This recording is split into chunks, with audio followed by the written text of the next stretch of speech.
we go, off the rails. Don't you know it's time to raise our sails? It's freedom like you never knew. Don't need bags or a pass. Say the word, I'll be there in a flash. You can say my hat is off to you. Oh, we can zoom all the way to the moon from this Hey, great thank you, bro. Jump with me, go coins with me, oh Yeah. It's time to jump Up in the air. Jump up, don't be scared. Jump up and your cares will fall away. And if the dark clouds start to swirl, don't feel and shed a tear, 'cause I'll be your one-up girl. So let's all jump up super high, high up in the sky. There's no doubt we're up like dancing. You know that you're my superstar.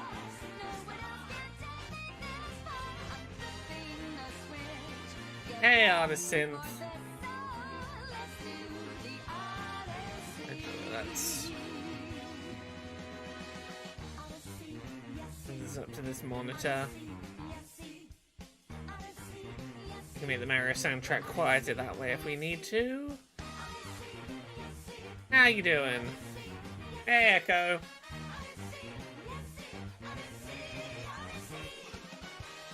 Honestly, Nintendo, one of the best things that came out of the Switch era is you starting to give your game theme songs lyrics.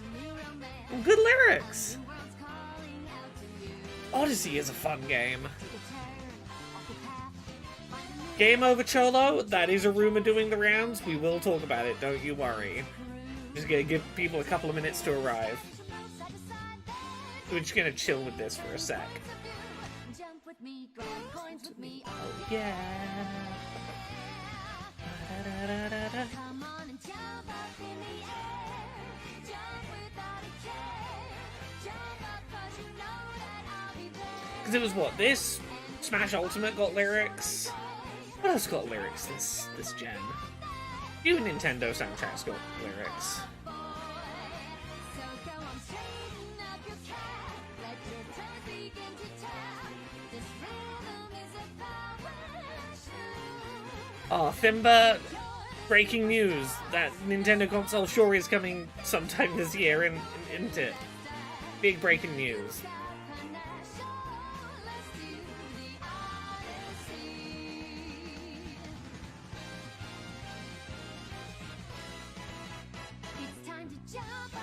The full version of this song is way longer than I know it is. I always think it's going to end way sooner.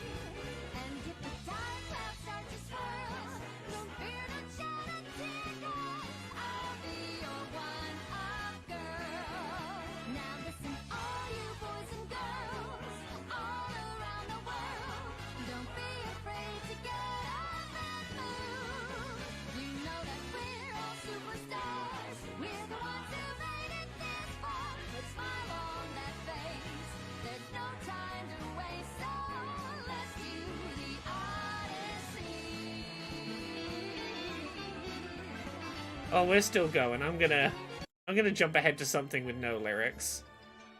There we go. I'm just completely allergic to literal lyrics. I'll be your one-up girl, you know, like the one-ups, the things in video games. Look, it's cheesy. It's tacky. I kind of respect it. Welcome. Hello, everyone. We're gonna take a minute to get started, but, yeah, you might be noticing I'm not speedrunning Babysitting Mama today. We're not using the baby for baby speedruns. Because it turns out the PAL version of the game is going to be literally impossible for me to retake the world record in Babysitting Mama on. I'm currently awaiting Japanese and North American copies coming on eBay, so I can get back into that speedrunning. And I was like, what do I want to what do I want to stream tonight? Because I wanted to be retaking my record, and I can't be retaking my record tonight. I need something else to be doing. And I'm going to be honest, I'm deep in the waiting for the Switch 2 announcement little hyperfixation. And I thought, great opportunity for us to time travel back to 2016, 2017, and revisit how Nintendo pitched the original Switch ahead of its release. Demi 3x3, Demi 3x3, thank you very much for the Prime sub, thank you. So, like, here's the thing. Turn January into Jan-Yary. No adverts. No adverts. I want to go back and, like, talk about the context of what was going on with Nintendo when the original Switch got announced and revisit their marketing, because I think it's interesting 8 years on to go re-explore, like, where things were back in the day and where we were at. So it's mid to late 2016, you know, August, September, October 2016. There have been rumors floating around about the NX. We know that it's some kind of combination of handheld and home console. We know that Nintendo's, like, merged their home console and handheld divisions. Nintendo has been like, we're making a third pillar. It's something that's not quite our home consoles or our handheld. But, like, officially what's going on is the 3DS is doing well enough to keep Nintendo afloat, but the Wii U, absolutely fucking devastated financially. We're gonna see the rooftop party, yes. The Wii U, absolutely floundering. And maybe at the end of this stream we go back and look at the Wii U stuff. The Wii U was initially presented in a way that did not make it clear enough to the average person it was a new console and not an add-on. I think the Wii U's great, but it just did not pick up steam. Nintendo was in a tricky position. And you can look into some really interesting stuff about the journey to the Switch eventually coming to be a thing. But after many months of, like, rumors and leaks and suspicion about what was going on, Nintendo was like, we need to announce this thing, and we need it to be... We've put all our eggs in this basket. We're not going to have a handheld division anymore, or a home console. We're just going to have this thing. And historically, when our home consoles do badly, it's the dedicated handhelds that keep us alive. The Switch needs to do well. We need to not fumble the ball on marketing. And this is the context in which I want to come revisit, like, the original Switch marketing and have a look at what they communicated and how they communicated certain things to us. Are we going to watch the one where they seem to believe people who stop mid-party to play Mario Kart in a beautiful rooftop garden? Yes, we are. So we're watching the plan for today is we're going to watch the original, like, 3-minute teaser. This was, like, in October. There was one day in October where I'm going to talk UK time zones. It was like 11 o'clock at night. And Nintendo puts out a tweet of Mario peeking behind a curtain, looking around, and it's like, 24 hours from now, we're going to show you what the NX is in a video. And then they just put a 3-minute video out 24 hours later, so we're going to watch that. And then we're going to watch from, like, January of 2017, the hour-long presentation where, like, they put Nintendo business people on a stage to try and explain the Wii U for, the Switch for an hour.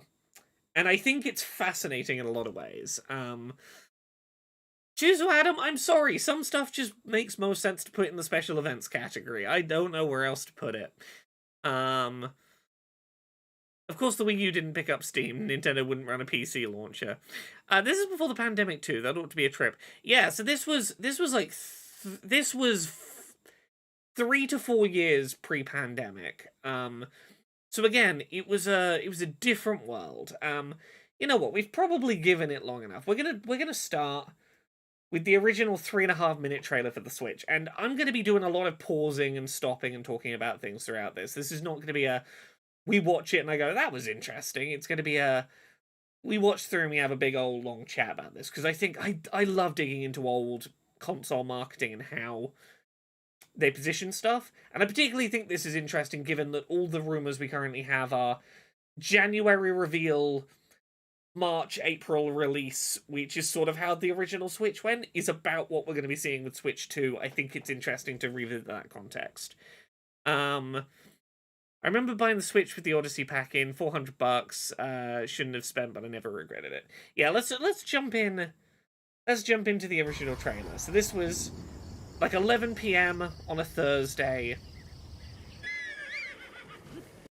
Actually, let me turn this even a smidge lower on volume. Yeah, so we start with footage of Breath of the Wild. This was the only, at this point when this trailer happens, this was the only game we officially knew was coming to the NX. We didn't know it was called the Switch at the time. We'd seen Wii U footage of it, and everyone's big question was, if the NX is a handheld, will the NX version look as good as the Wii U? Like, do I wait around? Do I hold on to my Wii U because it's going to be the best place to play Breath of the Wild? Or am I gonna wish I was playing Breath of the Wild on my cool new handheld? And I think for the most part, this trailer really did sell you want to pick up the Switch to play Breath of the Wild day one. Not entirely. I don't want to talk about some of the footage we see in it. Oh, the NX rumor mill. I say as someone that was part of the NX rumor mill back in the day, getting quoted on Eurogamer talking about the capture button and whatnot.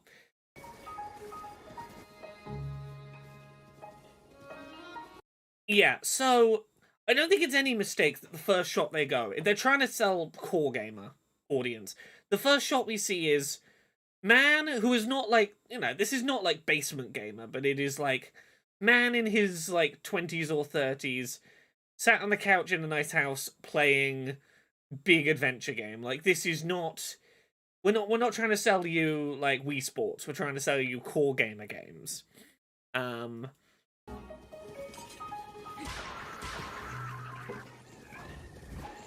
But here is some footage to go, hey, it still looks as good as the Wii U version. Okay, we're gonna rewind. The Nintendo Switch name didn't get announced before this trailer. 24 hours before this video, it was still being called the NX, and I'd heard the name Switch. I wasn't confident enough to like report that that's what it was called. I wasn't confident in having heard it. If the person who told me the name was Switch had described controller sliding down and making a clicking sound, I think I'd have bought it, because it's so ingrained in us at this point that, like, this is the sound of Switch game trailers. I think this is one of the strongest bits of marketing the Switch had. I think that it absolutely, like, this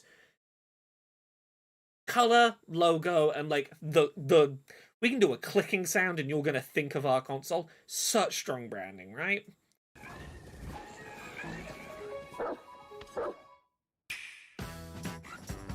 And, like, once you know what the gimmick is, it's such a good illustration. You look at that logo, you understand what the gimmick is. And, like, I suspect we're going to see a new version of that logo for Switch 2. Like, if I had to put money on it, we changed the color scheme from red and white to, say, black and white, so that, like, you recognize a Switch 2 game box versus an original Switch game box on the shelf. And because the Joy-Cons now slide in sideways magnetically, we're going to get a slightly different version of basically the same looking logo, but in black and white, and the controller slides in sideways. All the controllers both slide in sideways and click. Like, I think we're going to have a similar bit of, like, really clear, solid generational iconography again for the Switch 2, leaning on this. I think Nintendo really worked out clear visual identity and could make really small tweaks and carry that into next gen. Rocker says, to be honest, I feel like Snap would have been more accurate to the controller sound and the logo sound effect. Yeah, how are they going to do that with the Switch 2 logo since it magnetically attaches? I assume it's literally just going to be... Because if we go back and look at the Switch one Joy-Con is in place, the other slides into place. I think both controllers moving, because it's the second Switch, both move into the middle and make a sort of click as they meet in the middle.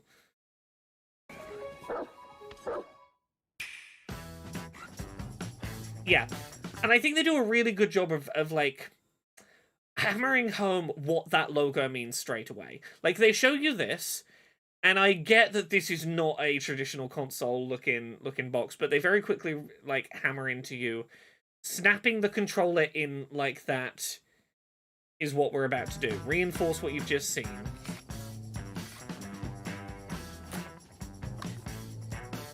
And, like, this is, I think, like, the brilliance of this trailer. 3 minutes, there's very few wasted shots. I really like the, like, you can see that the instant the game is not on the TV, it's on your handheld. There is no...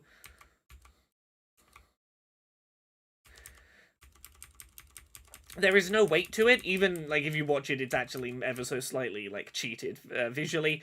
But they sell you the thing of, you don't, like, have to wait. you take the thing out and it's instantly running on the handheld. There's no, I've got to switch it to handheld mode and then take it out. I've got to do the USB safely eject on PC. It's, nah, the game's on the TV, game's on the handheld.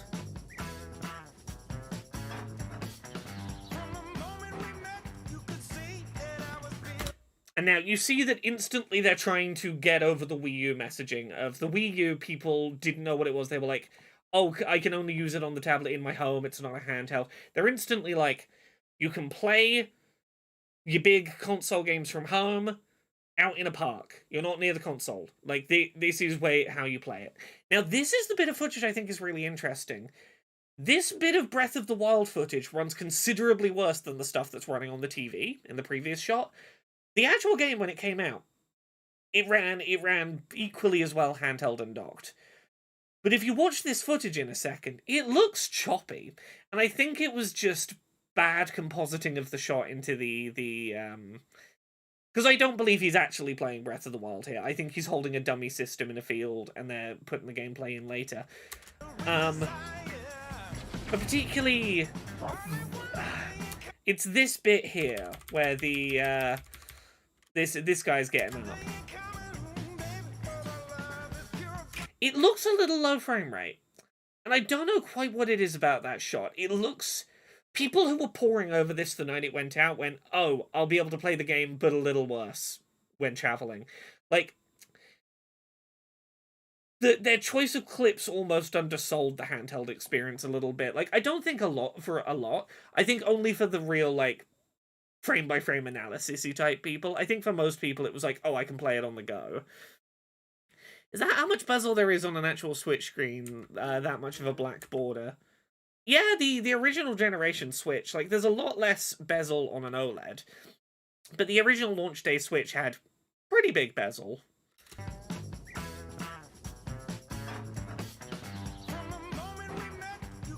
Yeah. Echo says, I remember being so impressed the first time I switched from dock to handheld and it was just there. Yeah, because that was the thing, is you needed to get in people's head. It's not like having to swap to a weaker handheld version of the game. The game is already running on the handheld, it's just blowing it up on the TV.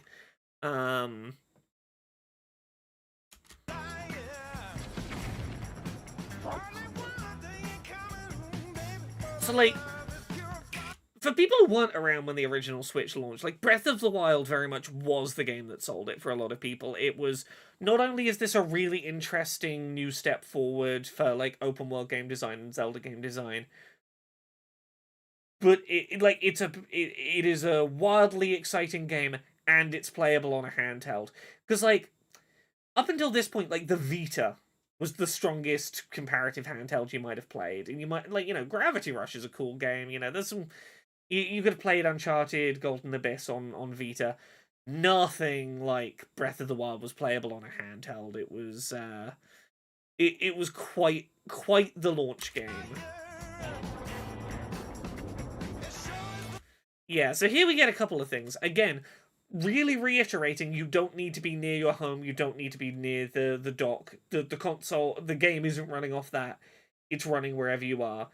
We do escalating shots of being like, more and more clearly, you're not at home and you're not on an internet connection. This isn't streaming. This is running off the handheld. Echo says, once the novelty wore off, my Switch became exclusively my handheld for playing in bed or long train rides. I literally only dock it to charge it now. Well, the thing is, it's perfect for, like, everyone's use case is different. It's perfect for me. I can play it as a handheld when I'm like on the sofa and we're watching TV with my wife, Jane. But if I want to play a game on stream for work, I plug it in the dock and it easily captures because it outputs like a handheld. I'm like, that's beautiful. But yeah, we're in an airport.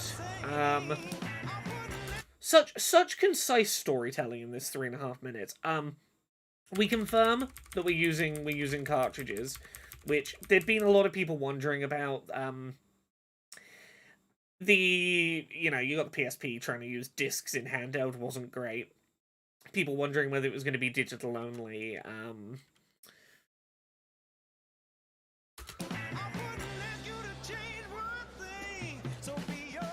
But again, we're showing no like casual audience people in these early shots. Like, they were really trying to sell, this is Nintendo trying to make something that isn't a DS or a Wii U. Because if you look, like, industrial design-wise, look at the Wii U and the 3DS. 3DS very clearly was unplayable little games console. The Wii U, I think it was a little unfair, but people have made the "it looks like a Fisher-Price toy" comment about the Wii U gamepad, and I get where they're coming from. It's, here's a bunch of 20-somethings with a sleek-looking bit of tech that's made of metal, and it's like, it looks relatively modern.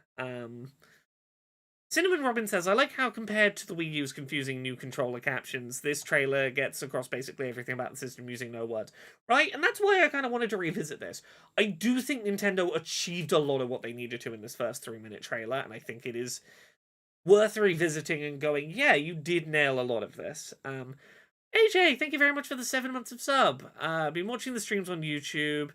Thanks for all the great work. Also loving the Babysitting Mama speedruns. Remember, don't shake the baby. Once we have the North American version of Babysitting Mama, I'll be back to not shaking the baby, trying to get that Yuto record. The Wii U marketing was confusing. People thought it was an add-on for the Wii and not a complete new console. Yeah, before we go to the presentation for the Switch, I might go grab the initial reveal for the Wii U so we can watch that in comparison, because I do think that is an important point of comparison, is how the Wii U was sold, before we move on to, like, the hour-long, slightly drier version trying to explain the Switch. But yeah, I think for anyone who's, like, up on their video game stuff, I think this told the narrative very well. Oh, the kickstand. Now, remember when seeing Skyrim running on the Switch was a big deal? People lost their shit that Skyrim was on here. In part because there'd just been HD remasters of Skyrim for, like, the PS4 and Xbox One, and people assumed this was that new PS4, Xbox One version of Skyrim, which it really wasn't, but a Bethesda open world RPG that people knew was a big open world RPG running on Switch. Like, again, all of the stuff you're initially seeing is stuff that is aimed at core gamers. There is, like, considering the launch lineup for the Switch, 1-2 Switch and ARMS and Mario Kart currently nowhere to be seen. We're seeing open world RPGs being played by hip 20-somethings. Oh, they showed the Wii U console in less than a year, but we'll revisit that trailer. It's an interesting one.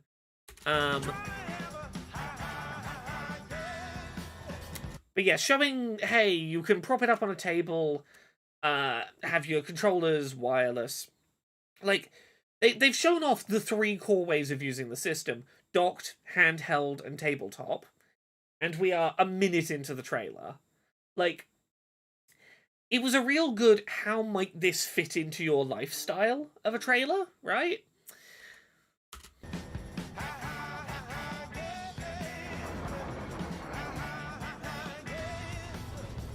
Yeah, they really wanted to set, like, this is the lifestyle of this thing, plugging into your life, because we're about to get to.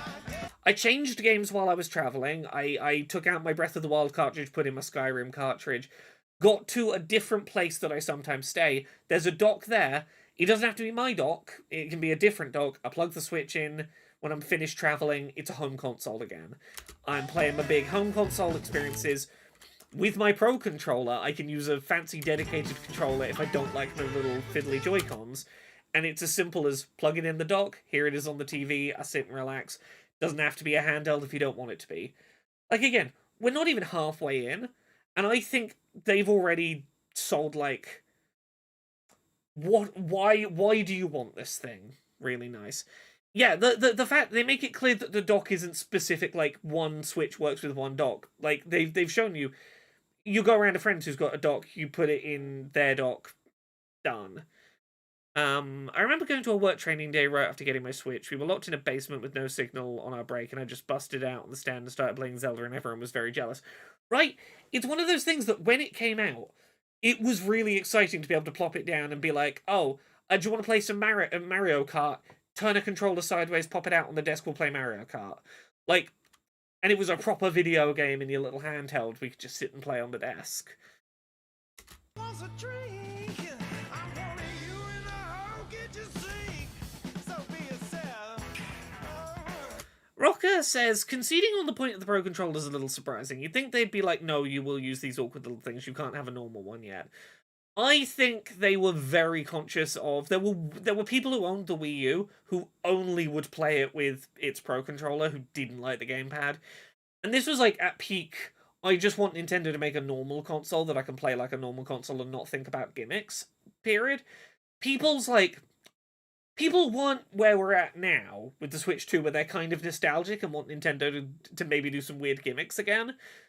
A decade ago, people were like, ready for, I just want to play a video game on my Nintendo. And I think they had to show, I'm literally just playing Skyrim with an Xbox controller as a potential use case. Game Over Cholo says, does anyone else agree they got a genie in a bottle with Switch and there's no way Switch 2 is as successful? Oh, I agree. Switch 2 will never be as successful as the Switch. In that, there's a lot of people who bought a Switch who will be very happy with that and won't buy another console for another decade.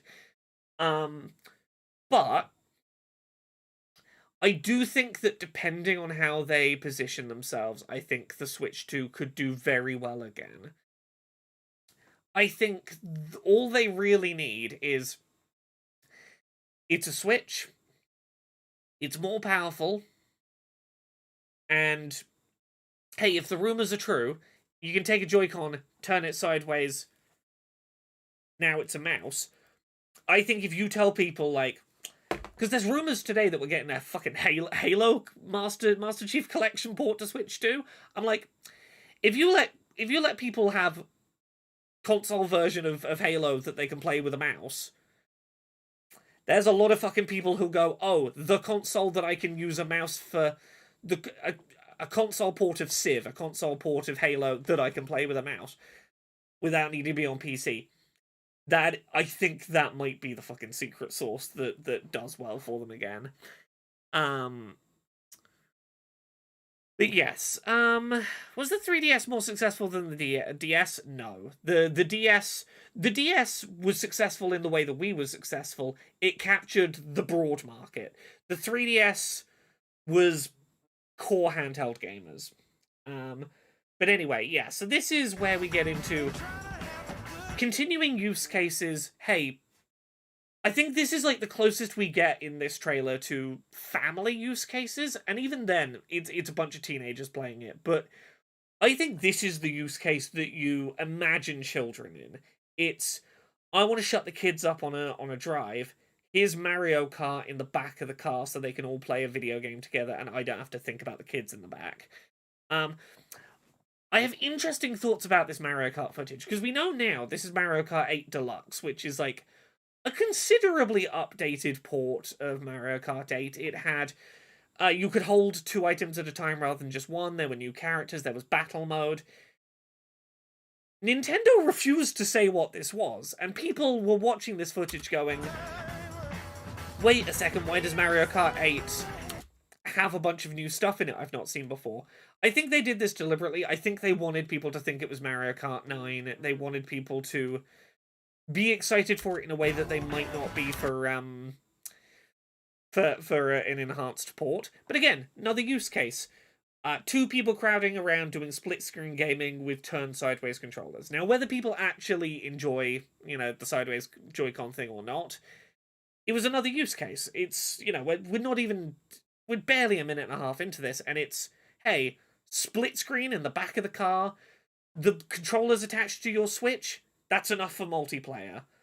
And again, I think it is really impressive. There is, barely a wasted shot in this, because, all the shots are trying to communicate something new they want core gamers to understand about this thing. Yeah, King Boo and the double items.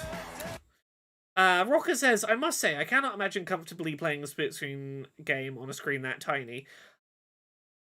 It's not the greatest experience, but, I'll put it this way. Half of a split screen on this was still bigger than any, handheld screen you'd been playing today. you weren't getting a screen as big as half a Switch on your DS or Vita at that point. Like, it for a handheld experience, people were lapping it up, you know. Um,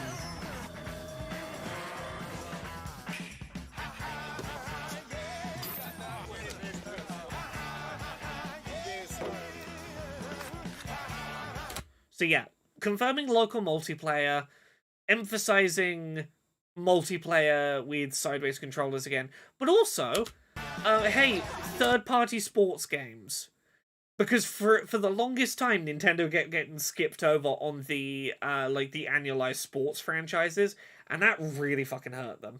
And like Switch wasn't great at getting those, but again, it was the messaging. They were trying to message out the front door. We're gonna get back to you getting your annualized sports franchises.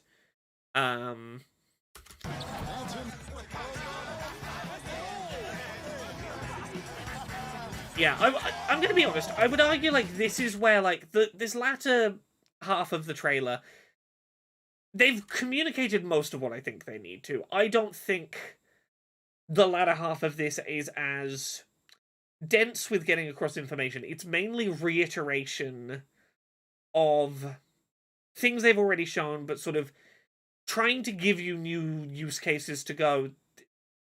Those things we showed you in a flash might fit into your life like this. It's what they call a lifestyle trailer, and I think it works as this was very go, go, go, we gave you a lot of information, just slow down and take the thing in for a minute. Also, hey, look, you can put two Switches near each other and they'll connect wirelessly without needing Wi-Fi. Exactly. Like, even then, they're still getting some stuff across.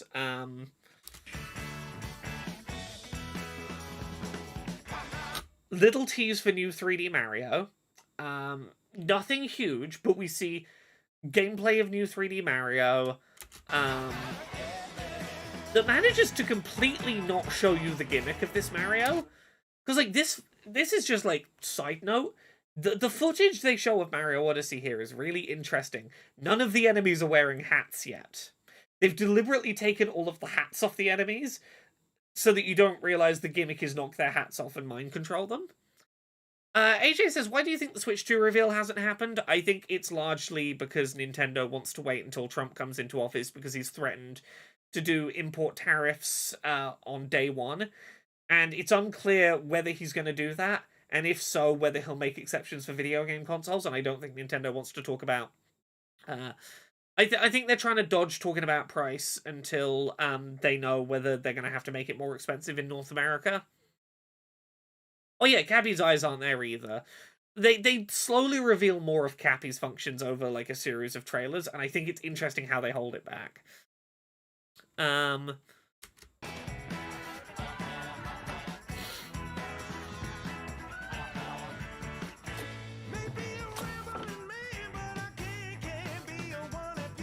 But again, it's...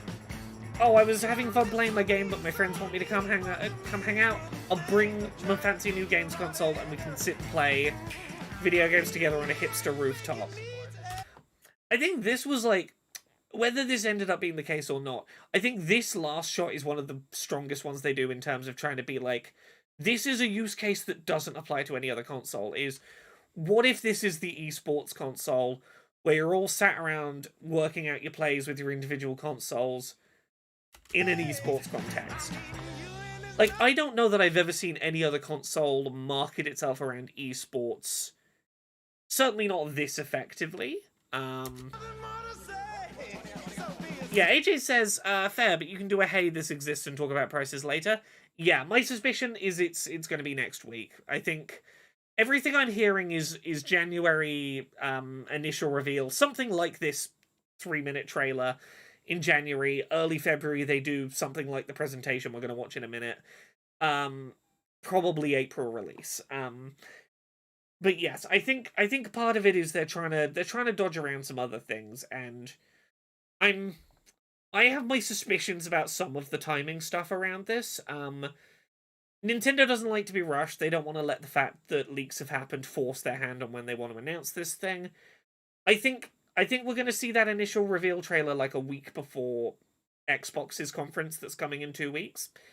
Because I think we're gonna see some Xbox ports in the Switch 2 trailer. Like, when we get the trailer like this for Switch 2, I think we're gonna see something undeniably Xbox running on it. I think we're gonna see something like... Look, there's rumors doing the rounds of ports of Halo. If the Switch 2 reveal had some footage of fucking Halo playing on it, and someone using their Joy-Con as a mouse, I think that would be the fucking mic drop, and I think Nintendo... I can see a world in which Nintendo wants to time that, and then a week later Xbox does their thing where they're like, yeah, but we got stuff for us too, still. What was the name of the peripheral company that said it got a Switch to? Genki. They're now walking it back and saying they didn't, but I don't know if that's just because they don't want to get in trouble for having potentially stolen goods on their hands.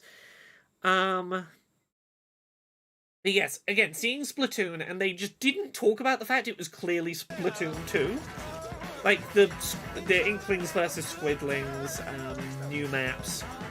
It was clearly a new game, but Nintendo were just like, no, we're going to leave the hardcore fans to, like, puzzle those specifics out.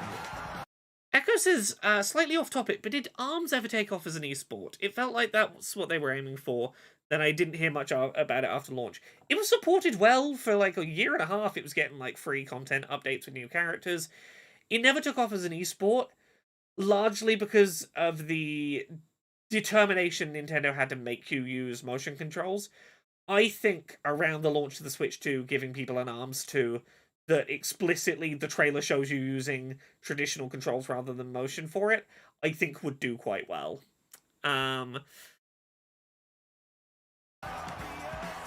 Oh yeah, ARMS definitely had a certain cult following. People who were into ARMS were really fucking into ARMS. When I was doing like news editor work, news stories about new ARMS characters always did really fucking good traffic. The Clown Girl character was pretty fun.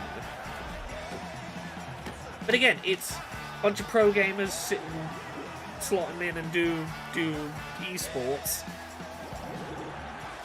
Like, the messaging through this whole trailer is this is a serious console for serious gamers who like to play with a traditional controller on their TV, but also sometimes life just doesn't accommodate that. Maybe you're in the back of a car, maybe you're on a flight, maybe you're in the back room of the tournament trying to make some last-minute plans. Sometimes you want your home console to be flexible. This can do that. But at its core... And I think, like, whether it's a handheld or a home console is a really interesting part of the discussion, because we're going to get onto that presentation shortly. Nintendo does not, in its initial January presentation, did not want you to think of this as a handheld you could dock. They wanted this to be a home console you can take on the go. And that marketing choice is really interesting again. Elden Ring, Night Ring for Switch 2. I think, honestly, Elden Ring... Here's the thing. Elden Ring can run on Steam Deck. I think Elden Ring is one of those titles where if you want to really impress people with the graphical potential of Switch 2, if you show them Elden Ring, even if it's running at 30 FPS, if you show them Elden Ring running on Switch 2, they'll be like, ah, this thing's pretty capable. Switch. And look, here's the thing. Yeah, and then they just said, coming in March. It's like, it's coming in like 4 months. I think this initial 3.5-minute trailer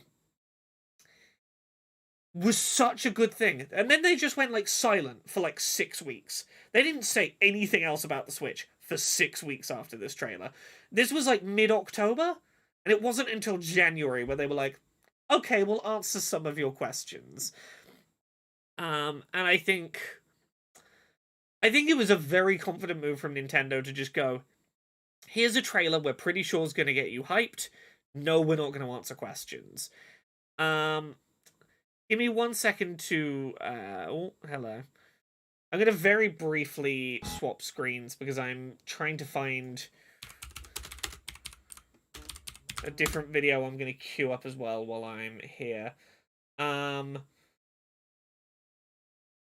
Yeah, I'm going to pull up, by comparison, the 3.5-minute long Wii U reveal. And I'm only obscuring the screen because I don't want to give free advertisements. for the various companies that are trying to advertise on this YouTube video. So give me 1 second, then I'll bring us back up. But this was 2011 at E3. To give you a comparison, give me 1 sec. I'm nearly back. Here we go. To give you a comparison of like how muddled the Wii U's marketing was, by comparison. Also, like, look, I don't know how it's. Part of my suspicion is Elden Ring might run better on Switch 2 than it does on Steam Deck, if for no other reason than they can run it at a lower resolution and up it with DLSS. I think if you can get like a smooth looking Elden Ring port, that's the thing that's going to make people go, oh, this is a modern Switch. We'll see. There are rumors doing the rounds. We'll see. But yes. This was the Wii U.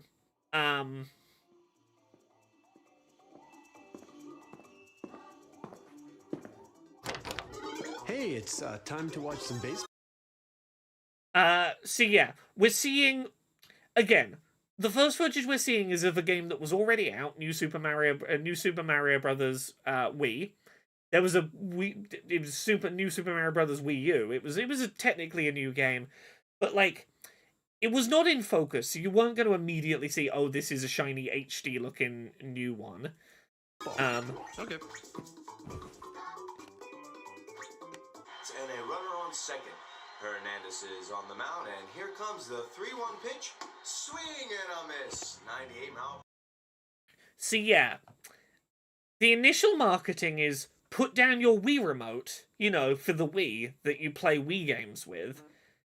When the TV is busy, and pick up this tablet that's now showing the screen.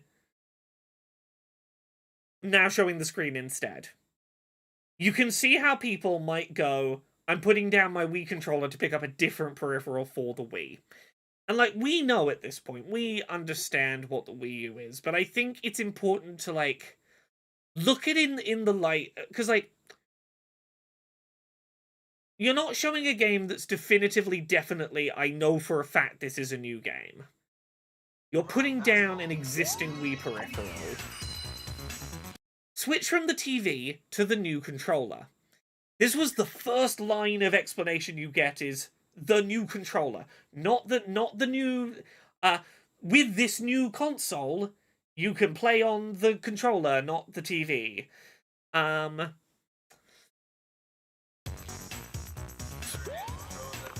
Because, like, from all accounts right now, if you don't know what's going on, they've not shown you a new console.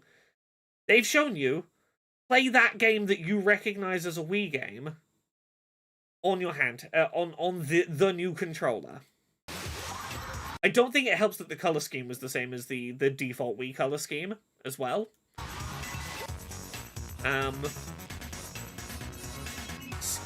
Draw on the new controller.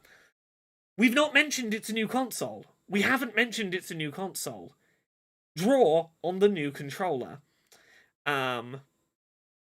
NK-Man says, I've seen someone I know saying that calling it the Switch 2 might create the Wii U problem again. No, it fucking won't.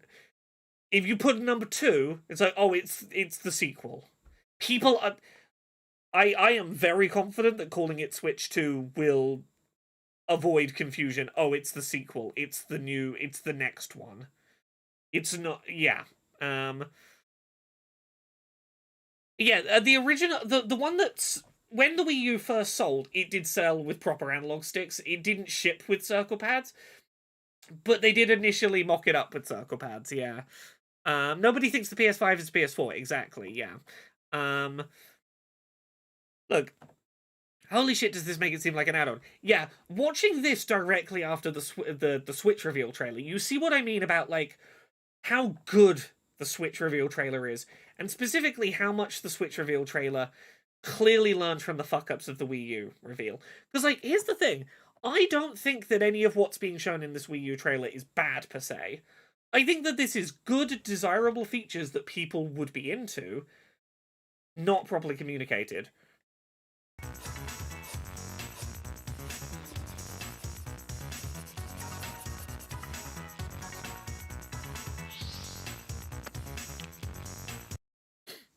Because now we're seeing games being played directly on the gamepad that couldn't really be played on the TV. Games unique for the gamepad. But if you don't know anything other than this trailer you're watching, is this like the Switch? Is the game running directly on this? Is this like my iPad? Is this like a tablet? Could I take this out the house and play checkers on my flight with it? Like, can I be on the plane playing checkers on the tablet? So many, like, questions that aren't being answered. It's putting the cart before the horse. It is showing you the use cases before giving you the parameters of the thing. Play only on the new controller. Again, we've not mentioned new console at all. Games that are unique to the new controller. Like, I don't think it's an exaggeration to say they're making it sound like it's a new controller, ... to replace your Wii controller on your Wii. Like, you've been using this controller on the Wii, but now this is the new controller. We have not seen the box that plugs into the TV. It's not been visible in any shots yet. Even if you're looking for it, again, showing Wii Sports, I don't think helped. Because, like, most of the recognizable games are ones you know you've played on your Wii. Is motion control with the new controller. Yeah, this makes it seem like this is a new mode for Wii Sports. If I'm playing Wii Sports, I can now use the new controller to play the catching mode while someone else is doing the throwing mode. Right? Like, it is no exaggeration. This trailer we're watching, I genuinely think is, like, a really serious element of the Wii U's failure.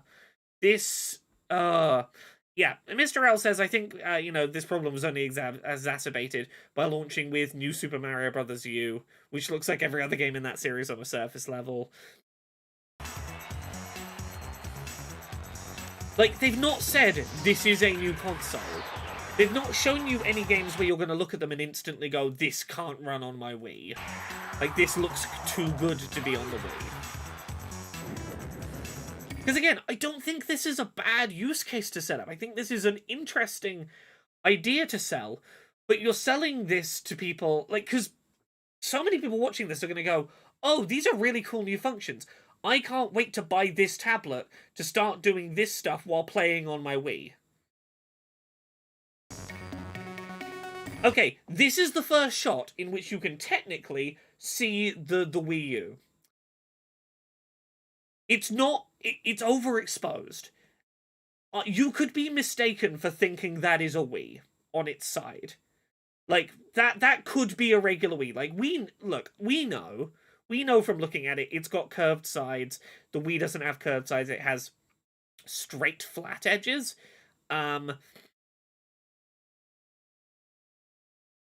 We know, looking at this, we can see the telltale clues. This is a new console.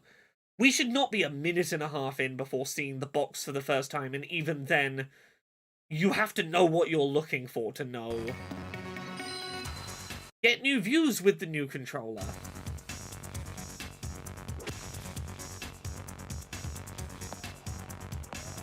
Again, we're largely looking at games that you've seen entries on the Wii U. Like, again, Wii Fit. Because again, what they're trying to do is they're trying to say, hey, if you love the Wii, this is like the next step of the Wii, and it's gonna bring all the things you love back around, but in new cool ways. But they're not making it clear enough. This is a new console. You're gonna have to buy a new box to do this stuff with. You can maybe carry some of your games forward, but they're not telling people you have to buy an expensive, high-definition new games machine for this. Because you're selling people a vision that they really want, and that most of the casual people watching this are going to go, yeah, I'll buy a tablet if it means that I can do this on my Wii. Stay fit with the new controller. Because again, the clear focus here is trying to sell the blue ocean, everyone and their grandmother owned a Wii audience on an HD system, and going, this is a console you'll want to buy.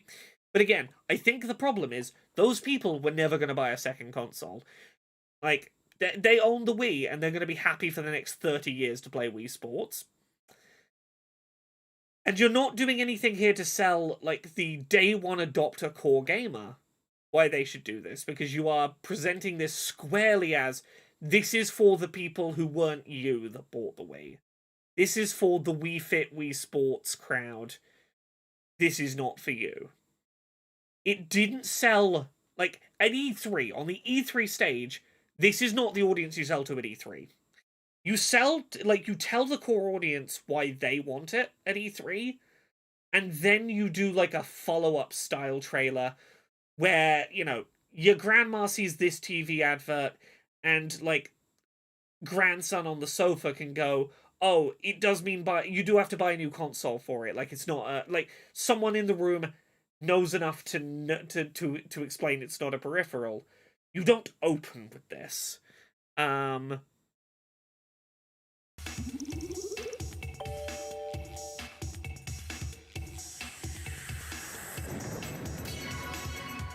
Like, this is our first new piece of original Wii U software we're really seeing.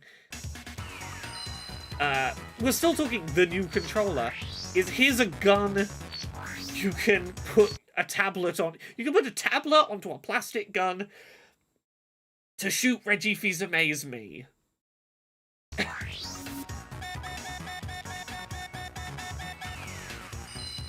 Play across the new controller and your TV. Again, I like this as a use case. Okay, yeah, we got a slightly clearer look at the new console here. But again, are you gonna instantly know that's a new console? I wouldn't be confident in that, and my job is to know about video games. Make video calls with the new controller.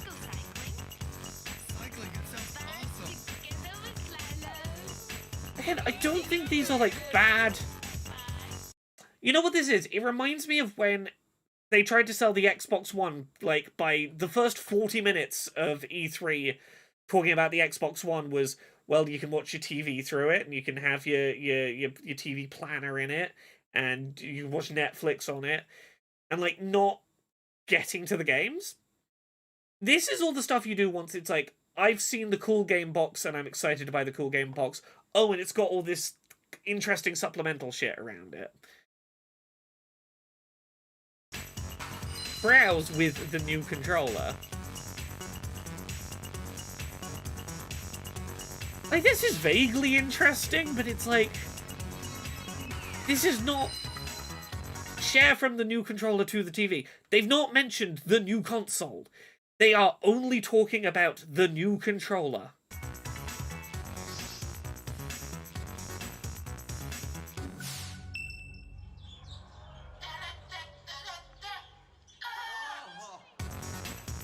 And again, I don't think it helps that they're doing cheesy overacting in every shot. None of these seem like genuine interactions. They all feel so staged.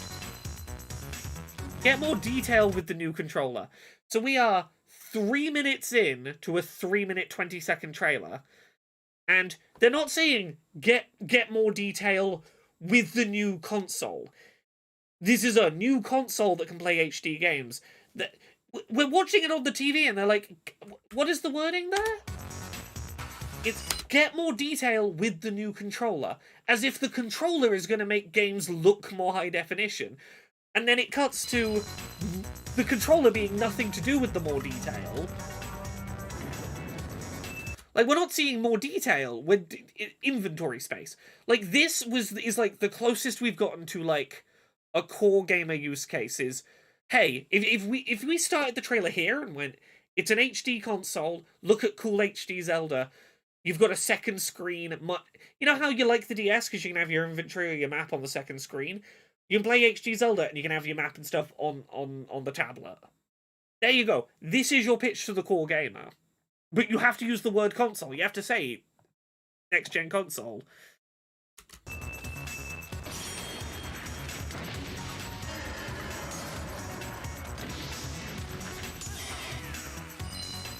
Coming to your living room in 2012. They don't, because, like, this is the shot where you show the thing. If you showed the new console and controller next to each other here, you could almost have gone, oh, this is a new console. But the product, coming to your living room in 2012, the new controller. The new controller is what's coming to your living room in 2012. The Wii U.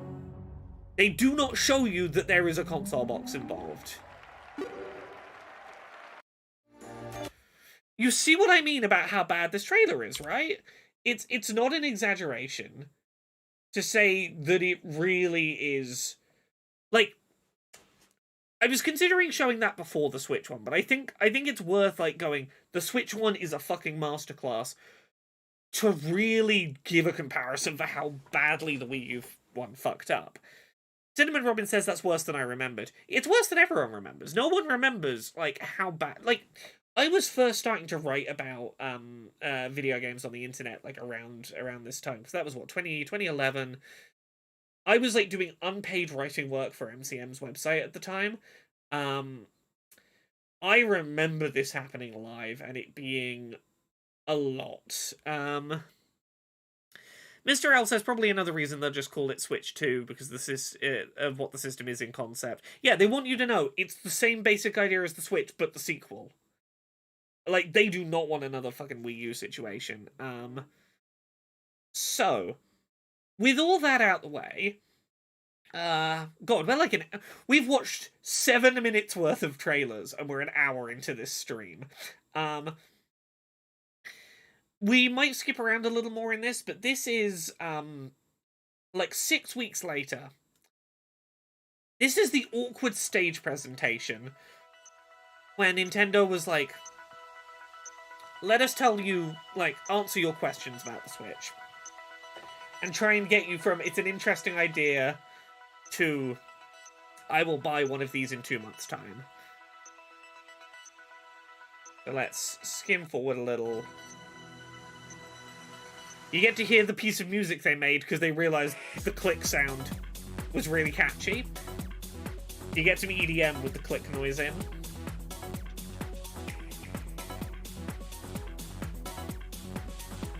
You can see they were a little high on their supply. They realized they had a hit on their hands here.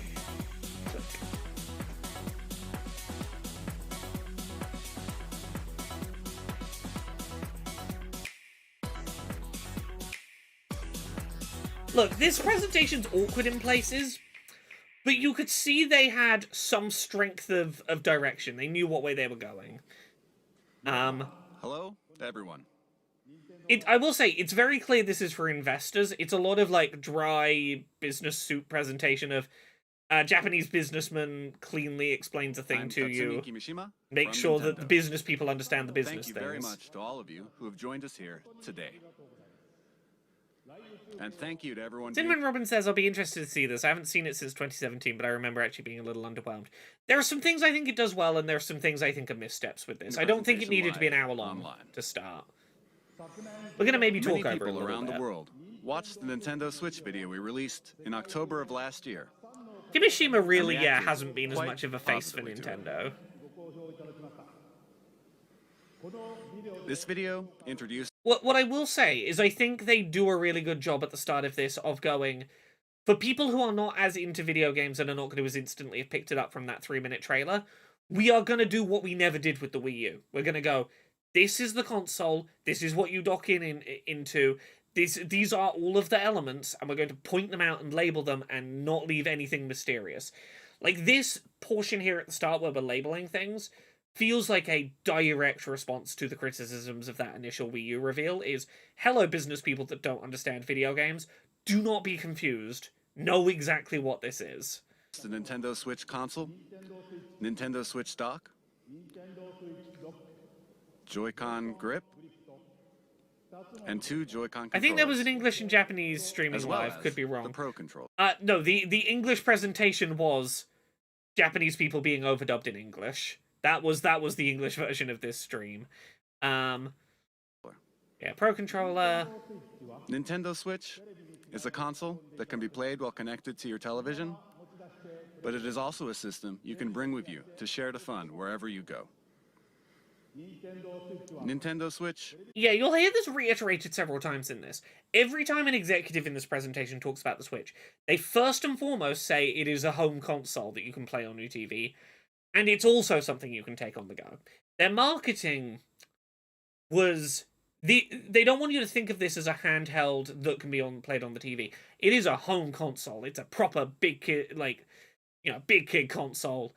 It just so happens to be portable. It's really cool that it's portable, but we want you to think of this alongside home consoles, and the portability is the bonus. Because if you think about it as a handheld first, you think about its limitations before you think of its home console experience. You think it's a limited device that can be on the TV rather than it's a TV-powered thing that I can take that TV experience on the go. It's really clear that on one page about that marketing point. You will not hear them call it a handheld unless they will call it a home console that you can take on the go the whole way through. is a brand new kind of home gaming system that offers a wide diversity of play styles. Echo says, did the Switch OLED ever have Bluetooth? My biggest gripe with my Switch is that I don't have any wired headphones, so I have to play everything muted when I'm traveling. The regular Switch has Bluetooth. You don't need the OLED to have Bluetooth headphones. It didn't at launch. A year in, they added Bluetooth headphone support as a software update, and initially there was a little bit of delay on it. Your Bluetooth headphones would be a little bit delayed. They did clean that up a bit. You can just use Bluetooth headphones on the Switch. Yeah. Let me check. When did they add Bluetooth? Bluetooth headphone added to Switch. I want to say it was a year into the Switch's life, maybe a year and a half. I want a news story. We can see when it happened. Oh, it was more recent than I thought. It was 2021. I thought it was a year in. Apparently, it was 4 years in. But as of 2021, you can connect Bluetooth headphones to a Switch. Apologies for having my timelines a little wrong there. My tablet had some pretty bad Bluetooth audio delay. It might be better now, or I just got used to it. Oh, it did get better. When it was first introduced, there was some audio delay. It was not good. They made that feature available before they should have done. They did fix it. They did make it work better. But yes. In today's presentation, we intend to provide a detailed introduction. We'll skim around a little bit in this, probably. We don't need to listen to all of him explaining things. I'd like to begin by introducing the Nintendo Switch launch date, suggested retail price, and online services.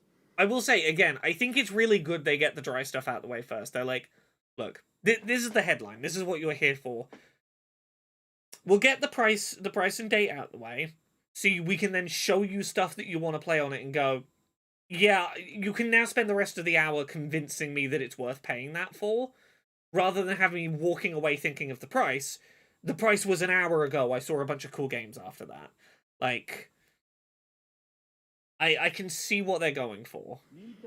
Nintendo Switch will release simultaneously on March 3rd, 2017 in Japan, the US, Canada, worldwide, it was only major 2 European months away, countries, which Hong was pretty Kong, cool. and other territories. Yeah, they didn't talk about European pricing. This for is the various suggested reasons, retail price for Nintendo but Switch.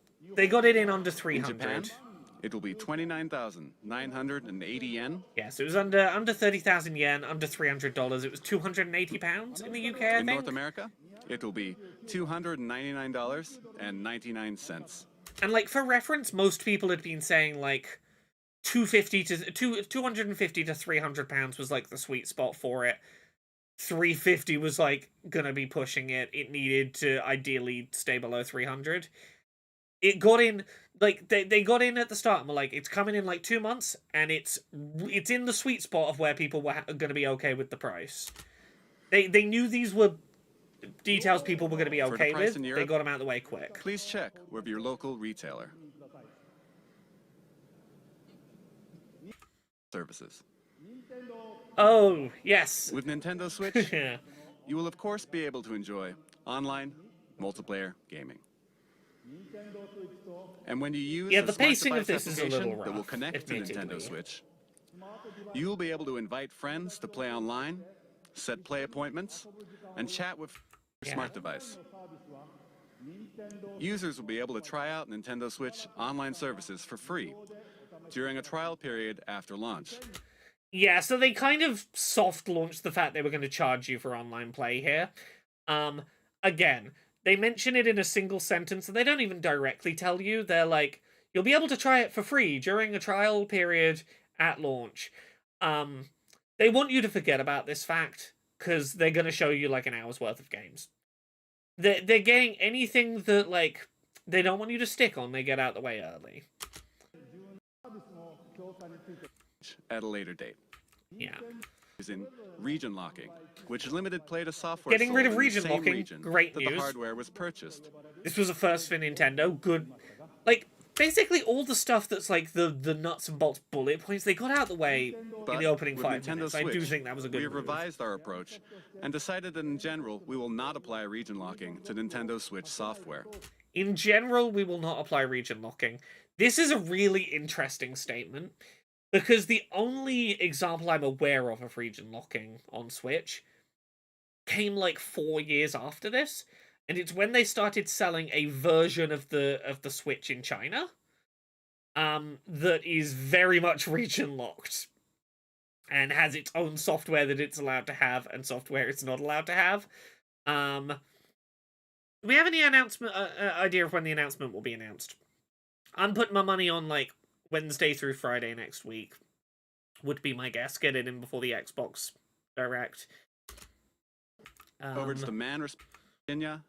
I'm gonna skim ahead a little I am bit. Shinya Takahashi, and I lead all Nintendo software development. DNA from each of the many... Oh, actually, I do want to talk about this. This is one of, I think, the most charming things they do in this presentation, is the way that they try and sell the Switch as... It carries with it a little piece of literally every past Switch Nintendo console. has inherited And I think- DNA from I think it's a little each of the stretch, many but I do hardware think it's a systems really cute Nintendo way has of released to date. trying to make it like we have looked at our past and taken it seriously. I think so. I'll pause on some of these that I think are a bit of a stretch, but I do think this is a really cute way of trying to sell the lineage of the thing. The Nintendo Entertainment System included 2 controllers in the base system. Game Boy made it possible to bring video games out of the home. Right, where is the Virtual Boy, Mudkip Gal? Where's the Virtual Boy? Super NES added the X and Y buttons and the L and R buttons to enhance the fun. Nintendo 64 offered the world's first analog control stick. Now, just wait for the version of this about Switch 2 where they're like, the Super NES introduced Nintendo's first time having a mouse on their console for Mario Paint. We're bringing that back for the Switch 2. And it introduced a rumbling controller with the development of the Rumble Pack. We put a handle on Nintendo GameCube so it could be carried around. Even at that time, we were considering a home game system that you could take with you, but it seems we were a little too soon. I think it's a little bit of a stretch to say that the GameCube lunchbox handle lives on in the Switch, but I respect the hustle. This is the one that's a stretch, but I get it. I think he saves it by lovingly having a little chuckle at, look, we wanted a home console you could take on the go. Like, you're not wrong. You're not wrong. Nintendo DS added a touchscreen. With the Wii Remote, motion control became possible. And the Wii U gamepad enabled you to play games off the TV. Notice we don't talk about the 3DS. We're not bringing 3D back. And now, Nintendo Switch has inherited all of Nintendo's entertainment DNA. Like, we ignore, like, the Game Boy Advance and the GBA SP. There's a few... You've got to kind of ignore a couple of things they gloss over. But I do like this as a... Like, Nintendo... Because what it's telling investors, this, is Nintendo has done a bunch of innovations that have stuck around and have done really well in the industry. The innovation here is we're taking all the things that worked in the past and smushing them together into one thing. And I think, like, if you're trying to sell investors, I think this is a really good way of doing it. And we have packed each and every one of these features into the system. Right, you could have said, Nintendo is constantly backlight. pursuing new forms of entertainment to bring more fun and more smiles to the world. And the new entertainment we will present in 2017. Yeah, so this is what I would argue, like, I think you could cut a lot out of this presentation, but this video we're about to see here is one of those things that I think was good that they had.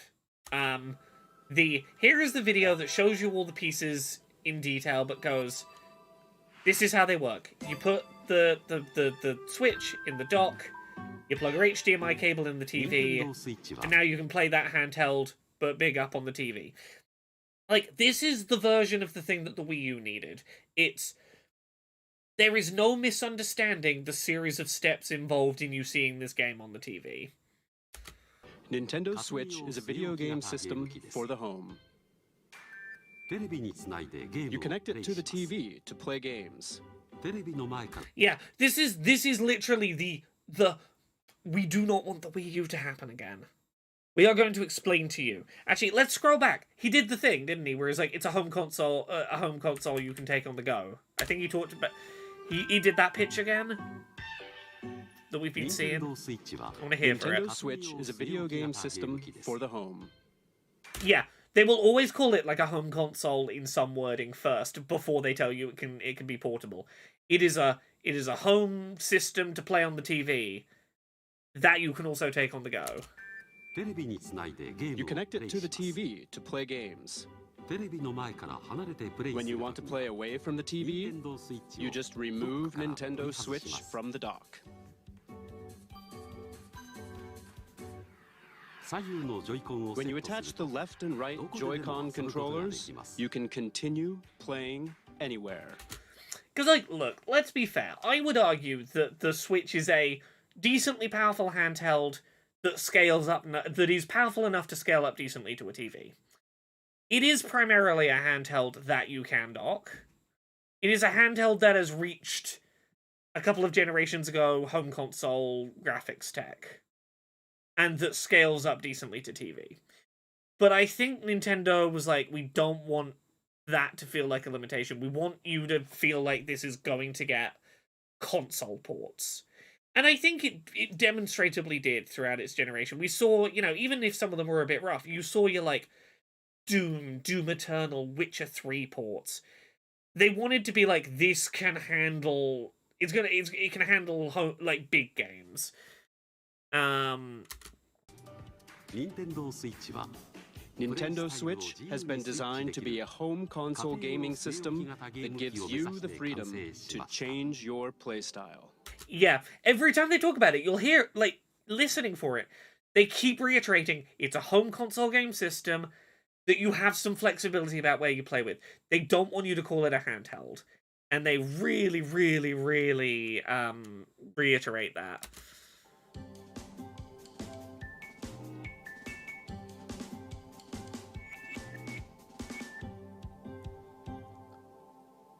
Nintendo Switch will offer.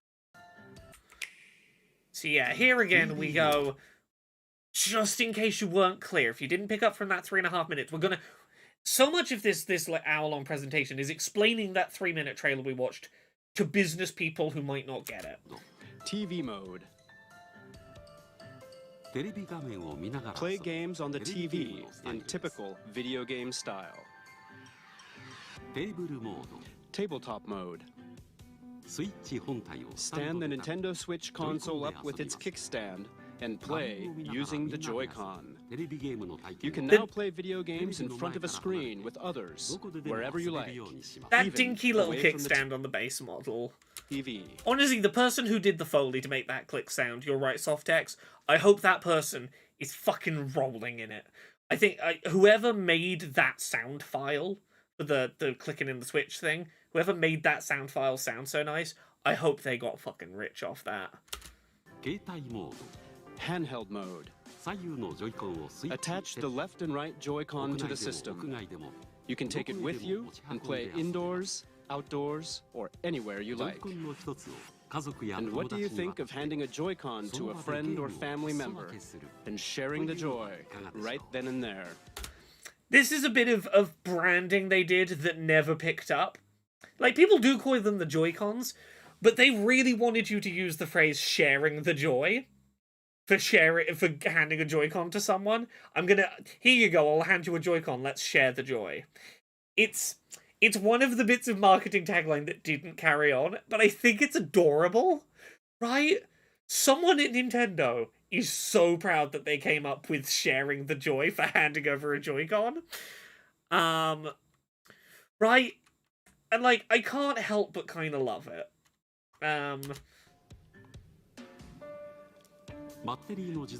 Battery Echo life. says it's very cute, but it's a bit too forced. I agree, but, you know.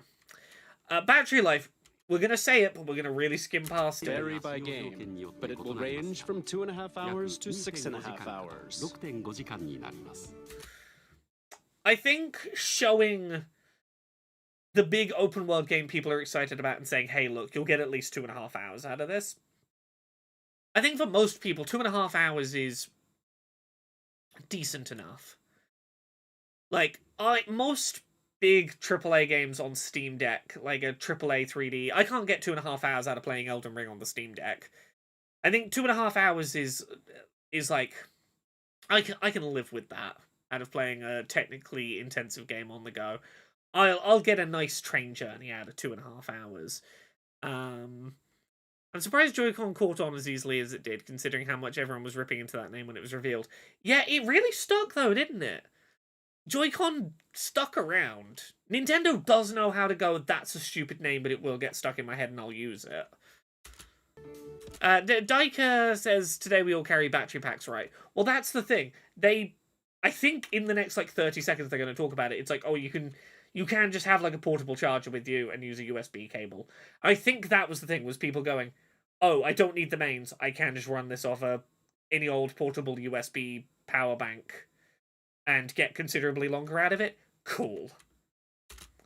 Because this was right around when... And you will be able to play while charging the system. Yeah. Using the included AC adapter and USB-certified portable batteries. Yeah, because this was right around the point where, like, smartphones were getting more power hungry, and most people who were traveling for more than, like, a 2 or 3 hour journey were going to have a power bank on them anyway.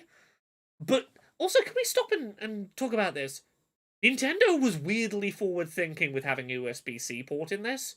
This was, like, we're going back to early 2017. USB-C was not standardized industry-wide the way it is today. Like, we're at the point, 8 years later where even Apple is having to give up their proprietary Lightning chargers to have USB-C in their phones.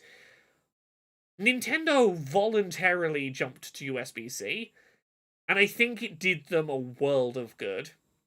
It did make it way easier for you to get, like, good fast charging off of a power bank, off of any old, like, you could find a USB-C cable that did good battery speeds basically fucking anywhere. It was probably, if you were on Android, it was probably already the charger the cable you were using to charge your phone with that portable power bank. Use that portable power bank and cable you're already using for your phone to charge your Switch. I think it was such a good move. The screen uses a capacitive touch panel. You can connect over Wi-Fi for multiplayer battles. And up to 8 Nintendo Switch systems can be connected for local wireless multiplayer gaming. I don't know anyone who ever did local 8-player multiplayer, but to know that it was possible was good.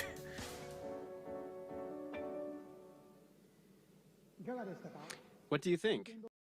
Making types of play the Joy-Con over to... Yeah, so we're going to skim forward here to... Koizumi games, right? Are like. Mr. Koizumi, who's going to do us a little magic show, and I fucking love his little magic show. Allow me to introduce them to you in detail. These are the Joy-Con set in the Joy-Con grip.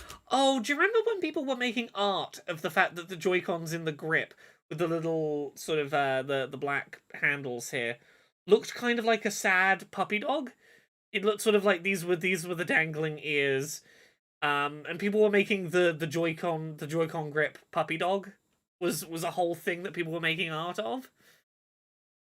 What do I think are going to be the big launch title for Switch 2? I think launch year, I think we're seeing Mario Kart 9, 3D Mario, couple of big third-party heavy hitters. Like, I wouldn't be surprised if we saw something like an Elden Ring port, something big from Microsoft, you know. Be it maybe a Hi-Fi Rush or something like that. Metroid Prime 4, I think, is cross-gen. I think Legend ZA is first year and is cross-platform. Style when playing on the TV.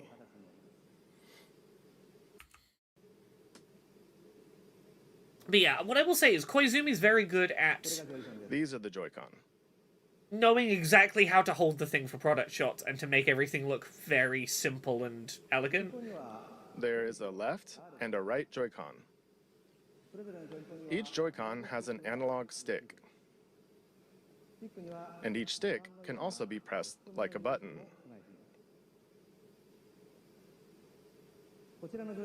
This Joy-Con has the familiar A, B, X, Y buttons.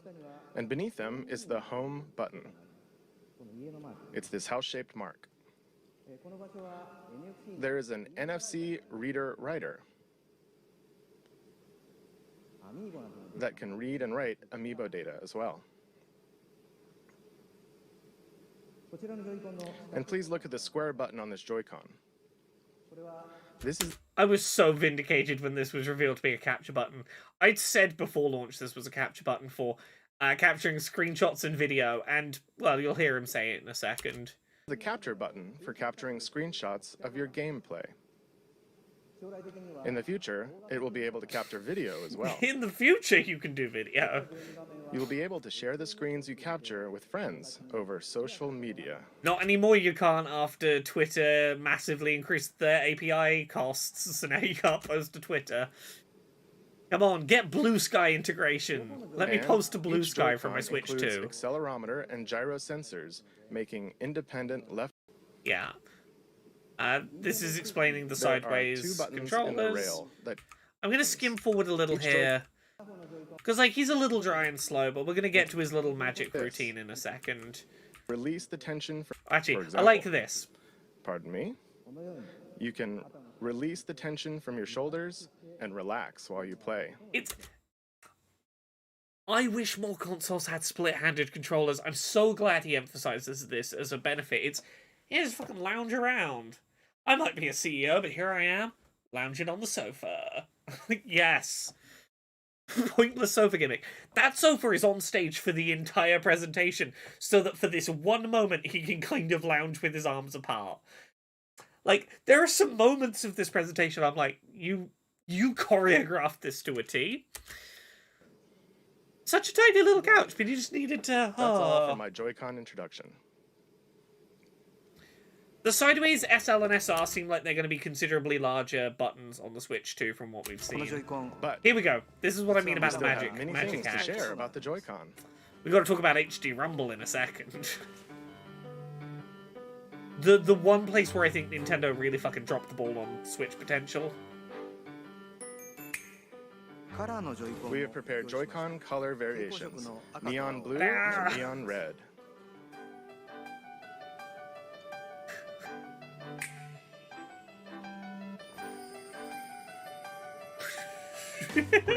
And this is the Joy-Con strap.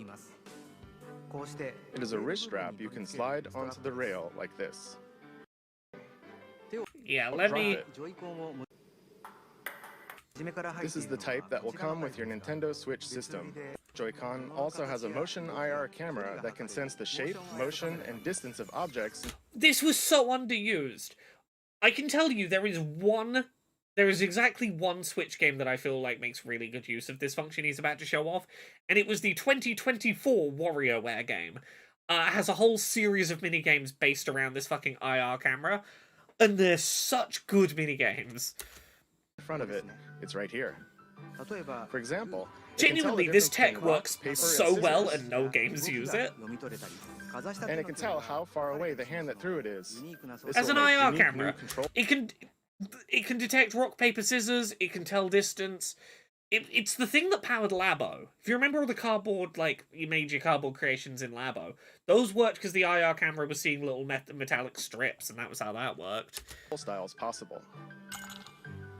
What's this? It feels like something shaking in a glass.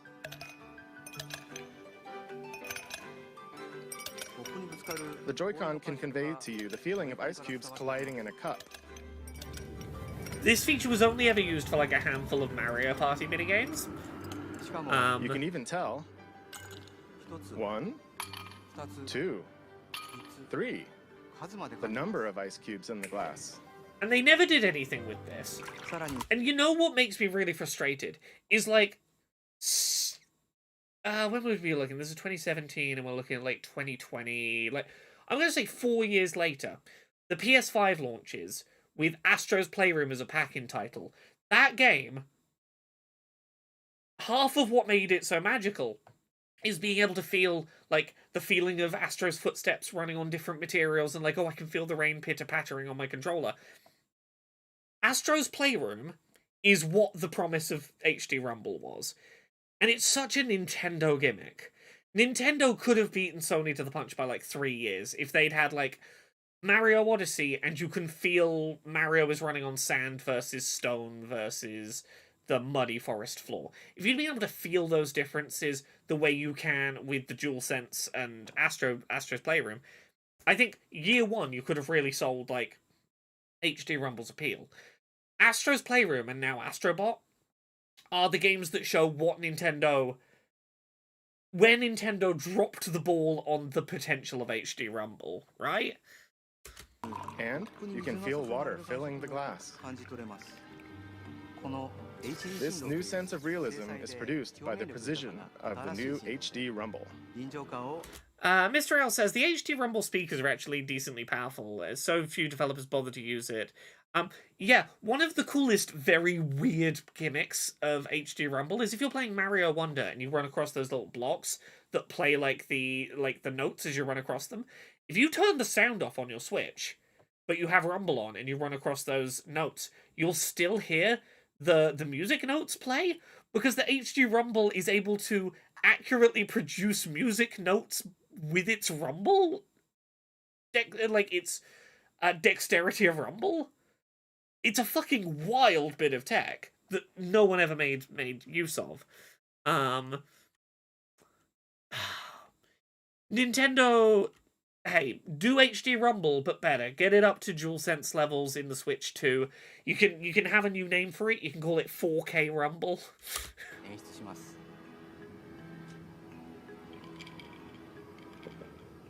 New sensing and vibration technologies.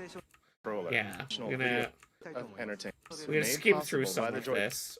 A lot of this is reiterating. Okay, this is our first, like, actual Switch game legit confirmed. Fun fact, all of the games from this presentation got leaked on 4chan, like, the day before this presentation happened. At least the titles of them. So, 1-2 Switch, ARMS, Mario Kart 8 Deluxe, Splatoon 2, Snipper Clips, which doesn't show up in this presentation, but was playable at a thing the next day. I really think this would have done better if it was a pack-in. 1-2 Switch Plus, or whatever the second 1-2 Switch was called. 1-2-3 Switch, whatever it was. That was fucking bad. The original 1-2 Switch isn't bad. It's just not worth paying for.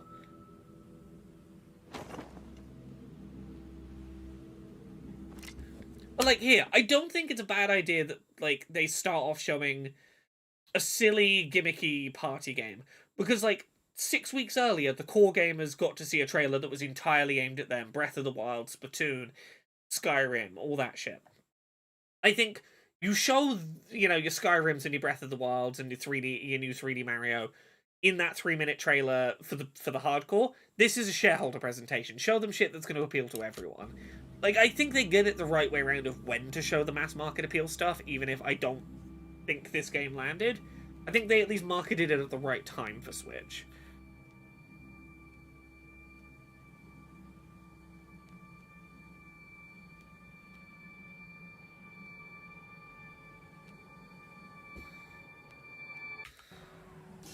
Yeah, we can skim over some of this. There's a bunch of games where you don't look at the screen, you do silly little motion gimmicks. Milk the cow. I'm gonna skim over 1-2 Switch. I don't think it's the most interesting thing. I do think it's interesting that they tried to compare it to Nintendo Land. And they wanted this to be their...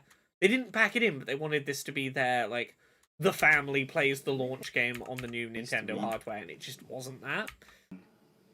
It is a game, so you can bring comes an icebreaker for. They really wanted you on launch day to like have that going and playing it at a party rooftop experience that one girl did earlier in the trailer.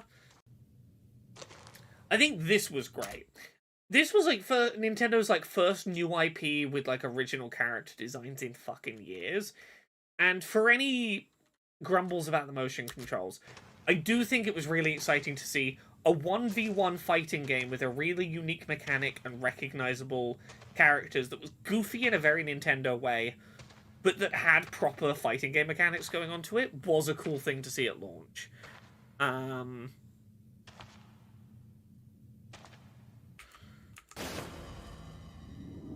Because, like, there's an era when Nintendo was doing trailers like this. This trailer reminds me a lot of the Satoru Iwata versus Reggie Fils-Aimé Smash Brothers for Wii U introducing Mii Fighters trailer, where it's fucking Reggie and Iwata having a fight in a black void.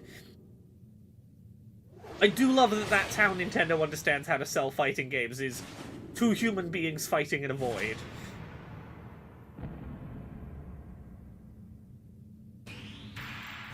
Mr. L, I think if you've got mouse controls on the Switch 2, I think Metroid Prime 4 on Switch 2 with mouse controls. I think that's your day one. Get the PC fans excited.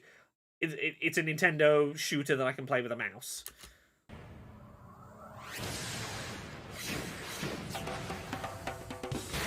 And what I would say, I think the ARMS trailer that we get during this presentation is very good for the same reasons that I think that original 3-minute Switch reveal was good, in that it is a initial gameplay trailer that teaches you how to play the game while introducing you to the game for the first time.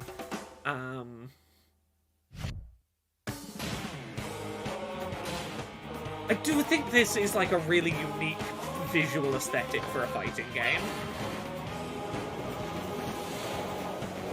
Like, Nintendo had some fun character shit going.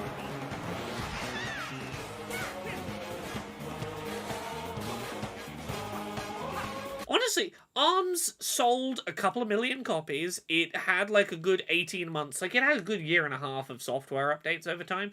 People forget about it, but like, there was a pretty solid competitive ARMS community for a while. Like, during that first year and a half of content, there were people that were real fucking into ARMS.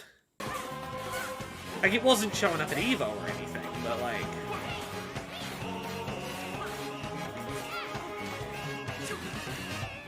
Yeah, you'll see the thing I think works here is individual... You're throwing your individual arms to do your punches. You rotate the controller to do a curve, so after you've thrown the shot, you want to curve it. Both controllers move at once, you do a dodge. Turn your controllers in to do a block. You're being taught the core fighting game mechanics and what their motions are in a, I would argue, pretty like clear and followable way. Look, I'm not going to say that ARMS was an amazing game, but I think they did a good job of presenting it here.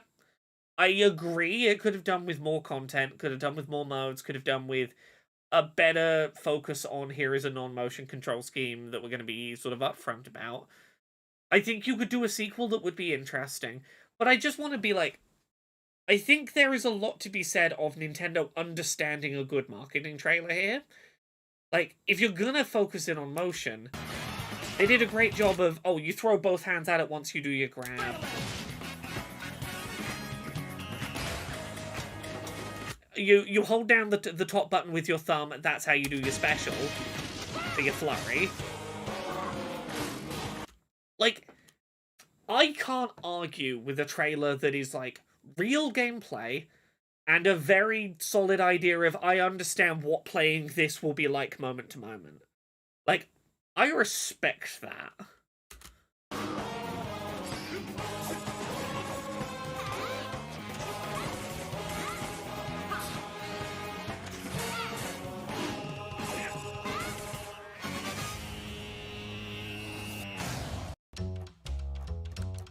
Yeah, look, I don't think ARMS ultimately lived up to its potential, but like for a reveal of a new IP, I think that was a solid trailer. Now, if I remember right, we're about to get like a whole match of ARMS, and I think this is where this presentation goes wrong. I don't think you do a full presentation of like an entire match. When you Yeah. I don't think you stop and explain all the controls. I think you just did a really, really smart trailer that explained the controls in real time without having to stop and talk about them. You don't need to kill momentum for 5 minutes and explain it. and by Like, I think this whole segment here shows a real lack of respect for your audience. Like, you don't trust your audience to be able to have worked it out on their own. It feels like it feels a little insulting to your opinion of your audience. This portion. I think you just do that trailer and move on. You go, here's a trailer. We showed to you how to play. Because, like, this is the problem with this presentation. I get that they are trying desperately to avoid the Wii U problem of not explaining enough what's going on. I think they overcorrect. I think they explain a little too much in ways that drag out the tone in this presentation. Because this was an era when Nintendo was, like, really solid, rock solid, at putting trailers together that told you everything you needed to know really effectively, really well-edited trailers. They need to trust in that and go, that trailer can hold its own. Straight, like Nintendo Direct energy. Go straight into the next cool thing that people are excited about. So we're gonna skim past a little... Splatoon 2. Splatoon 2 was a fucking great game. Not enough people played the first Splatoon. I'm glad that Splatoon 2 got to have a life. This is a trailer that, for better or worse, was just, here is gameplay of Splatoon. It looks like it plays like Splatoon. If you weren't big on the first Splatoon, you're not going to know what's different here. But we're not doing anything gimmicky. Here's a colourful shooter. Splatoon has fucking good music. Oh, when me and Jane were first dating, we weren't living together for the first X amount of time. We weren't living together, but we were dating. Splatoon was our thing where we would settle in the evenings after work, and we'd have a Skype call, and just sit and play endless Splatoon matches together while talking on the phone, and that was how like the first X amount of our relationship was, and it was adorable.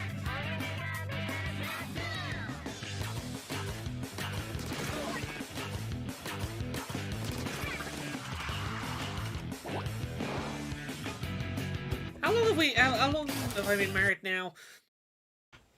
I'm really bad at the passage of time, but BBC train wedding. What year was our wedding? ADHD. It was summer of 2021, so like 3.5 years? We've been married 3.5 years. Yeah, we got married in the summer of 2021, so we've been married 3.5 years now. We were engaged before that, but yeah, 3.5 years married. Coming up on 4 years.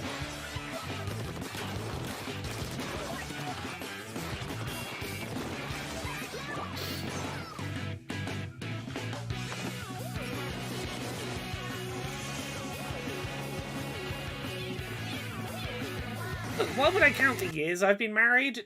Life is in two categories. It's before married and the bit of my life where I can just point at her and go, wife! It's before wife and after wife. Yeah, we can skim through this. We know Splatoon. It's a cool, catchy trailer. That was I do think this man who talked in character as if he was a researcher in the real-world Splatoon Institute was fascinating and baffling in equal measure. I don't think we need to linger on him. I think this second half of the presentation is where, like, the pacing drags out, where you bring people on stage to just talk for a while. Brand new version of Splatoon arrives this summer. But we can talk about this Mario Get trailer. ready for some hot matches. Next, let's switch to this. Next, Oh, sorry, yeah.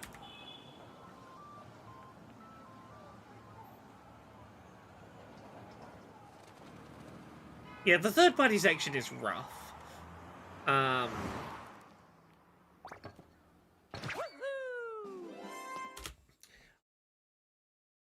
don't think it can be overstated how fucking bonkers this Mario trailer was.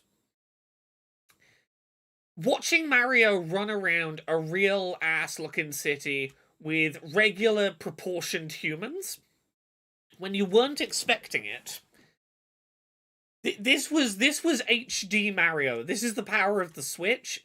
Fucking New Donk City was the perfect catch your attention level to like.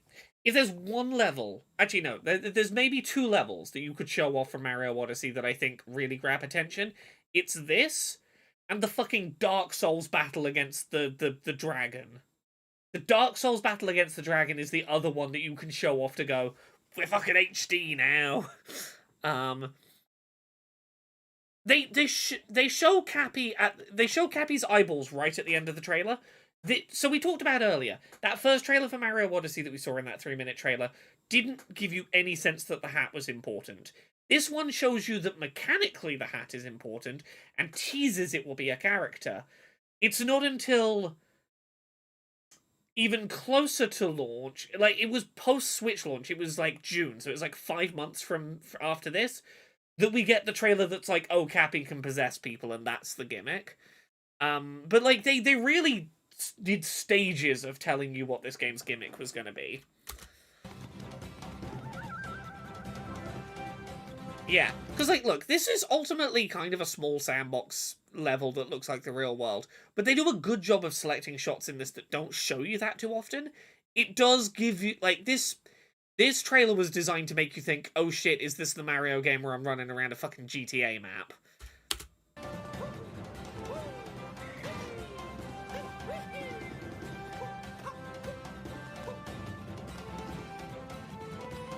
Like, this is really the only shot where if you stop and pay attention to it, you realize the sort of scale of the sandbox, but they do a good job of being like, these are big open spaces to get excited about.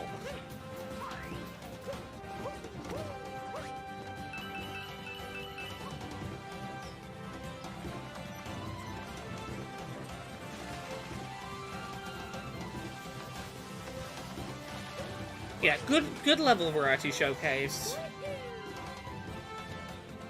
I like that they show off, like, some of the most visually distinct levels. Like, this level, fucking great. Shows that Nintendo's like, hey, we're not just chasing realism. We'll give you weird, blocky geometry that, like, there's no level in any game that looks like this. I fucking love this level.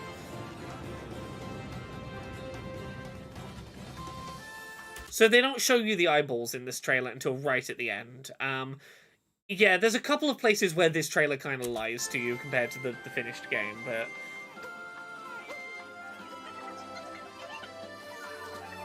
like, this is a really charming, like, it's a good showcase.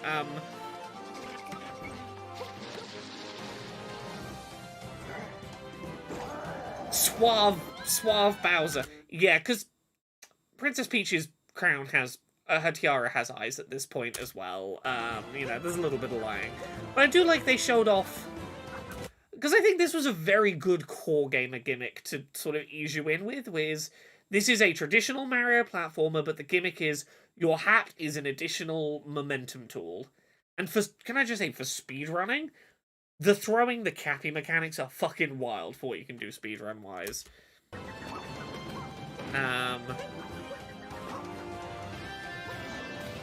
Again, I think this shows just enough gimmick stuff while being like, it's just a good-ass Mario we're showing you. Yeah, Suave Bowser got his moment.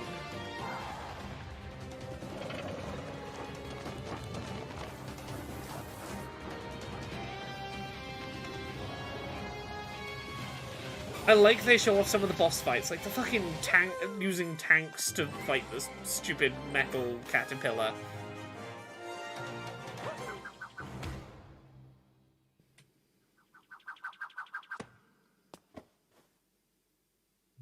Here's the eyeballs. Hey, there's more to the gimmick. Wait until E3 to learn more of the gimmick. Like, it showed you something new about the game. It teased something in a kind of fun way. Like, there's a lot of bits of this I think are really good about, like, knowing how to parcel out their first year smartly. We can skim around some of this. Wait a little. Because, like, this is where the momentum's a little rough. We got a trailer for Xenoblade 2. I think this was another smart move. Showing, even if the footage is a little choppy, showing a big, lengthy Nintendo-exclusive JRPG. Fucking great. Xenoblade 2 is fantastic, by the way. First year that we were, like, before we were living together, me and Jane playing through this... there was a period of time where I stayed with Jane where we were playing it together, like one of us on the TV, one in handheld, and we'd swap over who was on the TV, and we were playing through it roughly the same pace. It was one of the first games we were playing together. But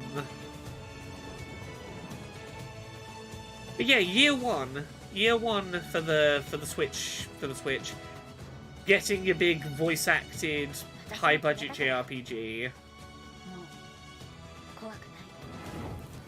Nice, good art style, big, ambitious environments. Sheesh, we get it. You love your wife. This was the one where some of your party was unlocked via gacha mechanics, kinda, but it was a decent gacha. Yeah, this was just. Did we get a date at this point? Oh, we got a tease that we were getting Fire Emblem Warriors, which was a fun game. You just upset working. Some of these I think didn't do themselves a service by giving an English title. Preparing Dragon for release on Nintendo Switch in Dragon Quest 10 and 11. Hey, your big JRPGs are coming. And 2 for Nintendo Switch. There were some good names. I think this is the trailer that, like, I really think they'd have benefited from giving an English title with. Hey, the new Shin Megami Tensei SMT5 is coming. And at least at launch, it's going to be a Switch exclusive. People were like, I know Atlas. I recognize some of these creatures. Anyone who didn't speak Japanese was not told this is the next mainline SMT game. And I think that was like... It was a big pop that they missed an opportunity to capitalize on. Because, like, if you didn't speak Japanese, it's like, is this an SMT spin-off? Is this, like, a... What are we getting?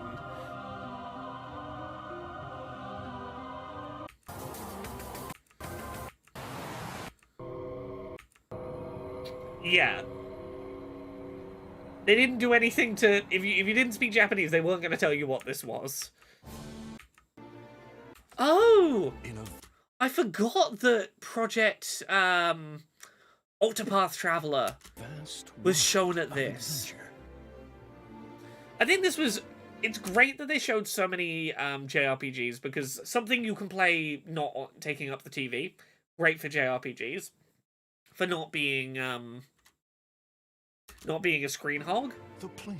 Yeah, we'll get to that Breath of the Wild trailer, don't worry. But I do think this was a really unique art style that we really hadn't seen. This was a memorable thing to see, even if the name was a bit bonkers. It wasn't technically intensive, but it was an interesting visual style you hadn't seen elsewhere from a company you'd heard of. Like, there were some really promising things shown here. Sega were like, we'll have stuff. Bethesda, we'll have Skyrim. I'm Suda51. Suda51, we'll have something. It's not No More Heroes 3, it's Travis Strikes Back. We'll have it at some point. Here's a JPEG. Metal hasn't been Strikes decided again.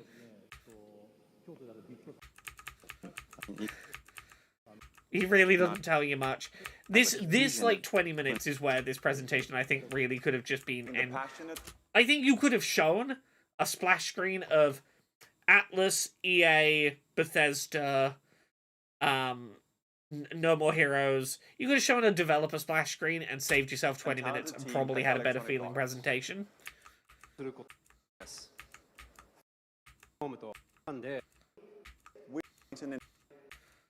Like, none of this, I think, is benefiting Nintendo by dragging out. Like, I can see what they're trying to do, which is they're trying to go, we are trotting out these executives because the executives showing up tells you that the executives are taking this seriously. The Wii U had a third-party problem. We promised the Switch will be better. Look, the executives showed up for us this time. I get what they're trying for. But match world's authentic. these are executives who want to waffle their mouths for a while, and for the average person watching at home, I don't think this was necessary. Yeah, so we get sizzle trailer. We got a couple of new things in this sizzle trailer. Minecraft story mode, Skylanders, Dragon Quest, Rayman, Lego City Undercover, something Dragon Ball Z, Farming Sim, Disgaea, because, like, I think this sizzle reel is doing a better job than the last 20 minutes of people dryly talking on stage did. Sonic Forces, I'm guessing that was. FIFA. Yeah, don't have EA man stand and talk dryly. Just show footage saying FIFA's on it. Dynasty Warriors of some kind. What do you think the Switch 2 price point will be? I think it's got to be sub 400. I think 400 is the upper limit.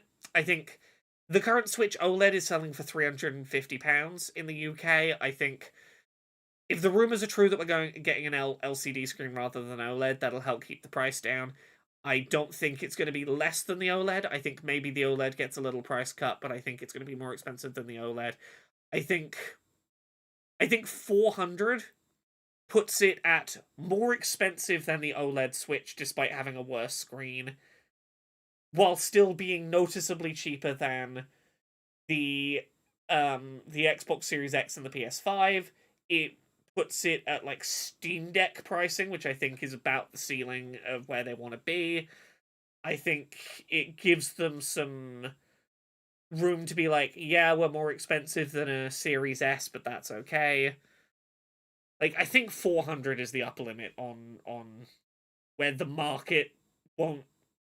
I think if it's more than 400... Like, I think if the Switch 2 is going to be more than £400, I think it would need to justify itself with a presentation that goes, here's fucking Elden Ring running at 60 FPS, here's GTA 6 is getting ported to it. Like, I think you would need to, like... Not even those games, necessarily. I think you would really need to put a very strong foot forward saying, here is evidence and proof that current-gen games are going to get ported to this thing without too much trouble and run at a good frame rate. I think if you're, like, going above 400, you need to start playing in that kind of future-proofing territory on messaging, and I don't know if Nintendo's there system strength-wise. Maybe they are. Maybe they've got that magic. That custom version of DLSS is just that good.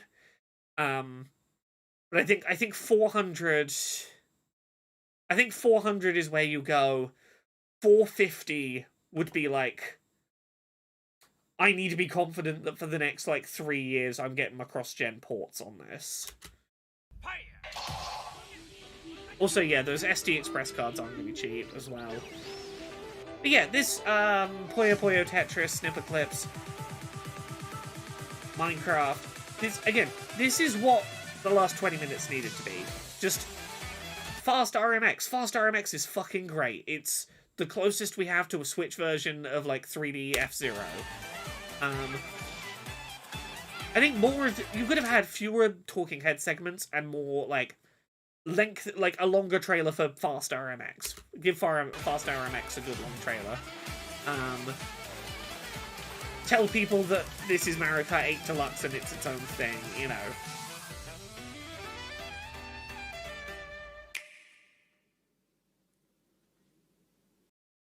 We are preparing to offer a rich assortment of... I also think it was weird that they showed this screen and made you think the presentation was over, when it was not quite. Yeah. Hey, we're gonna have good third-party support this time.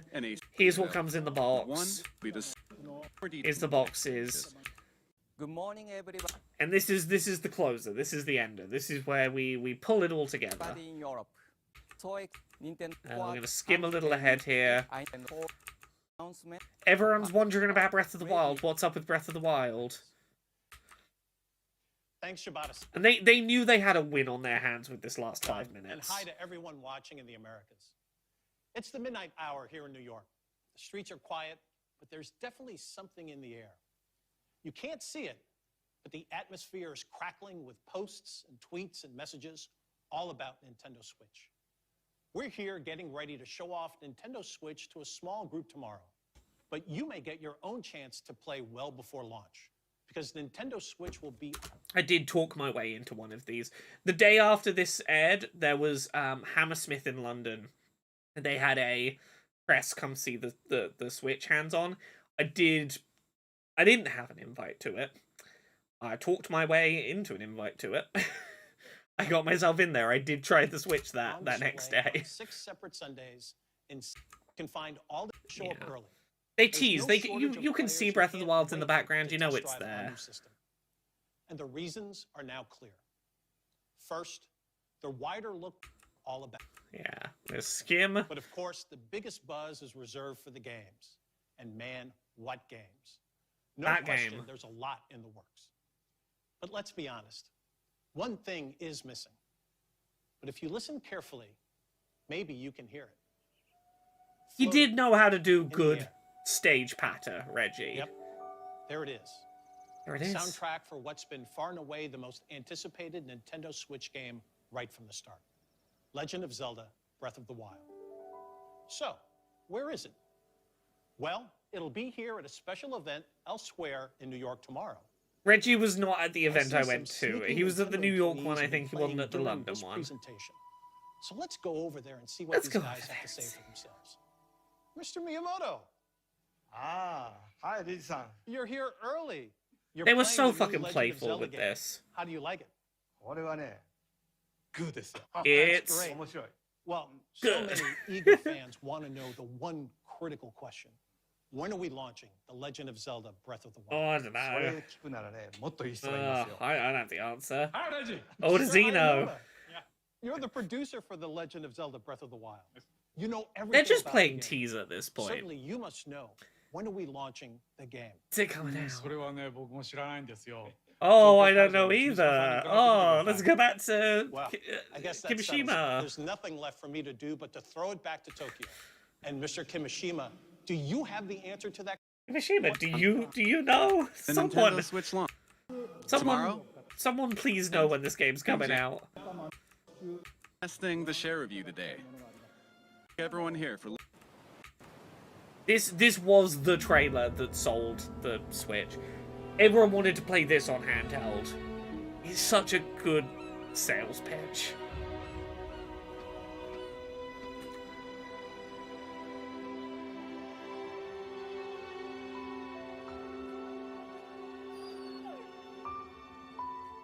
This is still one of the best game trailers I think I've ever seen. It's such a good trailer. I don't know, let's find out how many this sold. How many copies BOTW? About 33 million copies. So about 1 in every 4 Switch owners owns this game.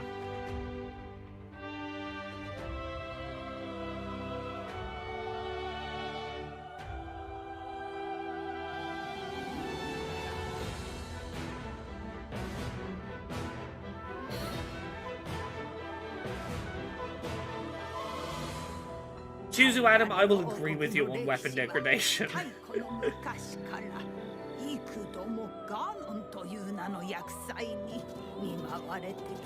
God, this really was such a turning point for open world design. Or you can just have an open world where you just let people fucking roam and don't get in their way and let them explore a space and just fucking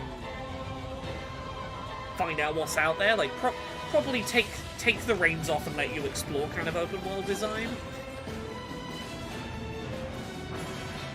Yeah, designing a world around hills so you're constantly seeing shit in the distance that looks interesting to head for. An open world built around recognizable distant landmarks that you wanna go head to. Yeah, complex physics systems that can actually be polished. だが主の方はやはり覚えておらぬようじゃな。今こそ話そう。100年前何があったのか。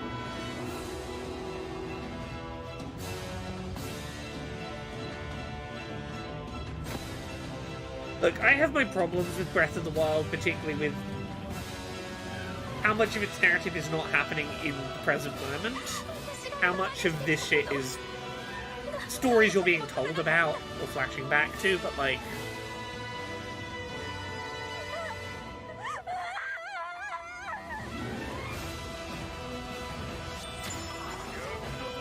It was the first time in a while that Zelda had felt ambitious and like it was risk-taking.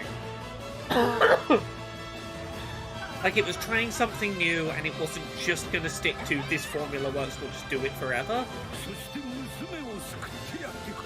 And a Zelda that felt so big and open and expansive and consistent with its rules and just go fucking explore was I think the perfect Zelda for the moment of I'm playing it on a handheld. A Zelda this big and wild and unrestrictive can be on my on my portable handheld console. And there you go. It's like it's launch day. This is the thing that sold them on launch day was I want to be playing this on the new system, and damn, it was a good title for it. I don't know many systems that launch with a 70 to 100 hour open world first party developed adventure game on day one. It gave people something to be playing for multiple weeks after launch day while waiting for more software to happen. I think it is about the best bang for your buck in terms of like amount of hours for a first party launch title. I don't know many game systems that have launched with a better value proposition launch day first party title.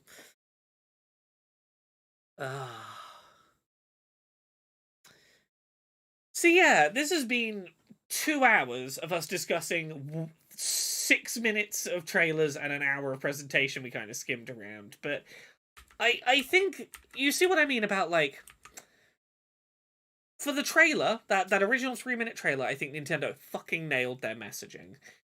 Particularly compared to the Wii U, absolutely learned a lot of lessons. I think that 3-minute trailer is what they need to learn from with how they're going to present Switch 2. I think this presentation had some strong moments. It had a lot of stuff you could cut. There is a lot of chaff you could cut, but I think like the ARMS trailer was a really strong example of like how to sell a new IP. I think HD Rumble, they sold the idea well. They just needed a game at launch to like put it into practice. I think the sizzle reel and the Zelda trailer were great, and I think that like getting the price and release date and all that shit out the way right at the start just so they could get into what the new shit was, the new games were, I think was great. I think they maybe over-explained a little bit out of an abundance of caution of not wanting to be the Wii U. I think there are definitely ways you could improve on that presentation. But overall, like, you can see what they were pushing back against of, fuck, we can't be the Wii U again. And they certainly didn't leave people with any questions. You were like, I understand what the Switch is and why it's cool. And why I theoretically want one. Echo says, Breath of the Wild is one of the few games I've ever been like, okay, I'll buy the console just for that, and I'm sure I'll find other cool stuff later. But if I don't, I know I'll play through that long enough, I won't be too upset. Exactly. Anyway, I'm gonna start wrapping up here, because this has been 2 hours of me pretty intensely waffling on. I know it's a little earlier than I usually finish the streams. I'll be back next week. I'm probably not going to be doing the Babysitting Mama streams until the end of this month, because I need to wait for that. Either the Japanese or USA version of Babysitting Mama to show up before I can get back to doing speedruns. But I might find something else to speedrun next week. Like, we might do train sim speedruns next week. Could be fun. Try and retake some of my train sim world records. I'd like to rewatch the Animal Crossing Directs, honestly. If people are interested in more stuff like this, we can do more revisiting old Nintendo Directs or old E3 presentations and stuff like that streams, and talking about them in this kind of context. If you enjoy these streams, I'm always up for doing more streams like this. I love digging into old marketing materials with the hindsight of time and just talking in depth about, like, the choices people make with marketing. Like, I'd be really up for doing one of these about the Xbox One reveal at some point. I think the Xbox One reveal is such an interesting one of these to talk about. The Google Stadia presentation could be fun. We could definitely find some of the weirder ones we can go dig into. That one year that Sony at E3 kept doing musical performances on stage rather than showing you games. Yeah, but the tense of the musical performances, yeah. We could talk about. But yes, if people are interested, we could do some more stuff like this. I'd be up for doing some of these again. It's just with the maybe imminent announcement of the Switch 2, I was like, I can't do the Babysitting Mama stream I'd planned to do. This seems like a good night for revisiting the Switch stuff. Thank you very much, everyone, for watching. I'll be back streaming again on Monday. I hope you've enjoyed. Be back soon.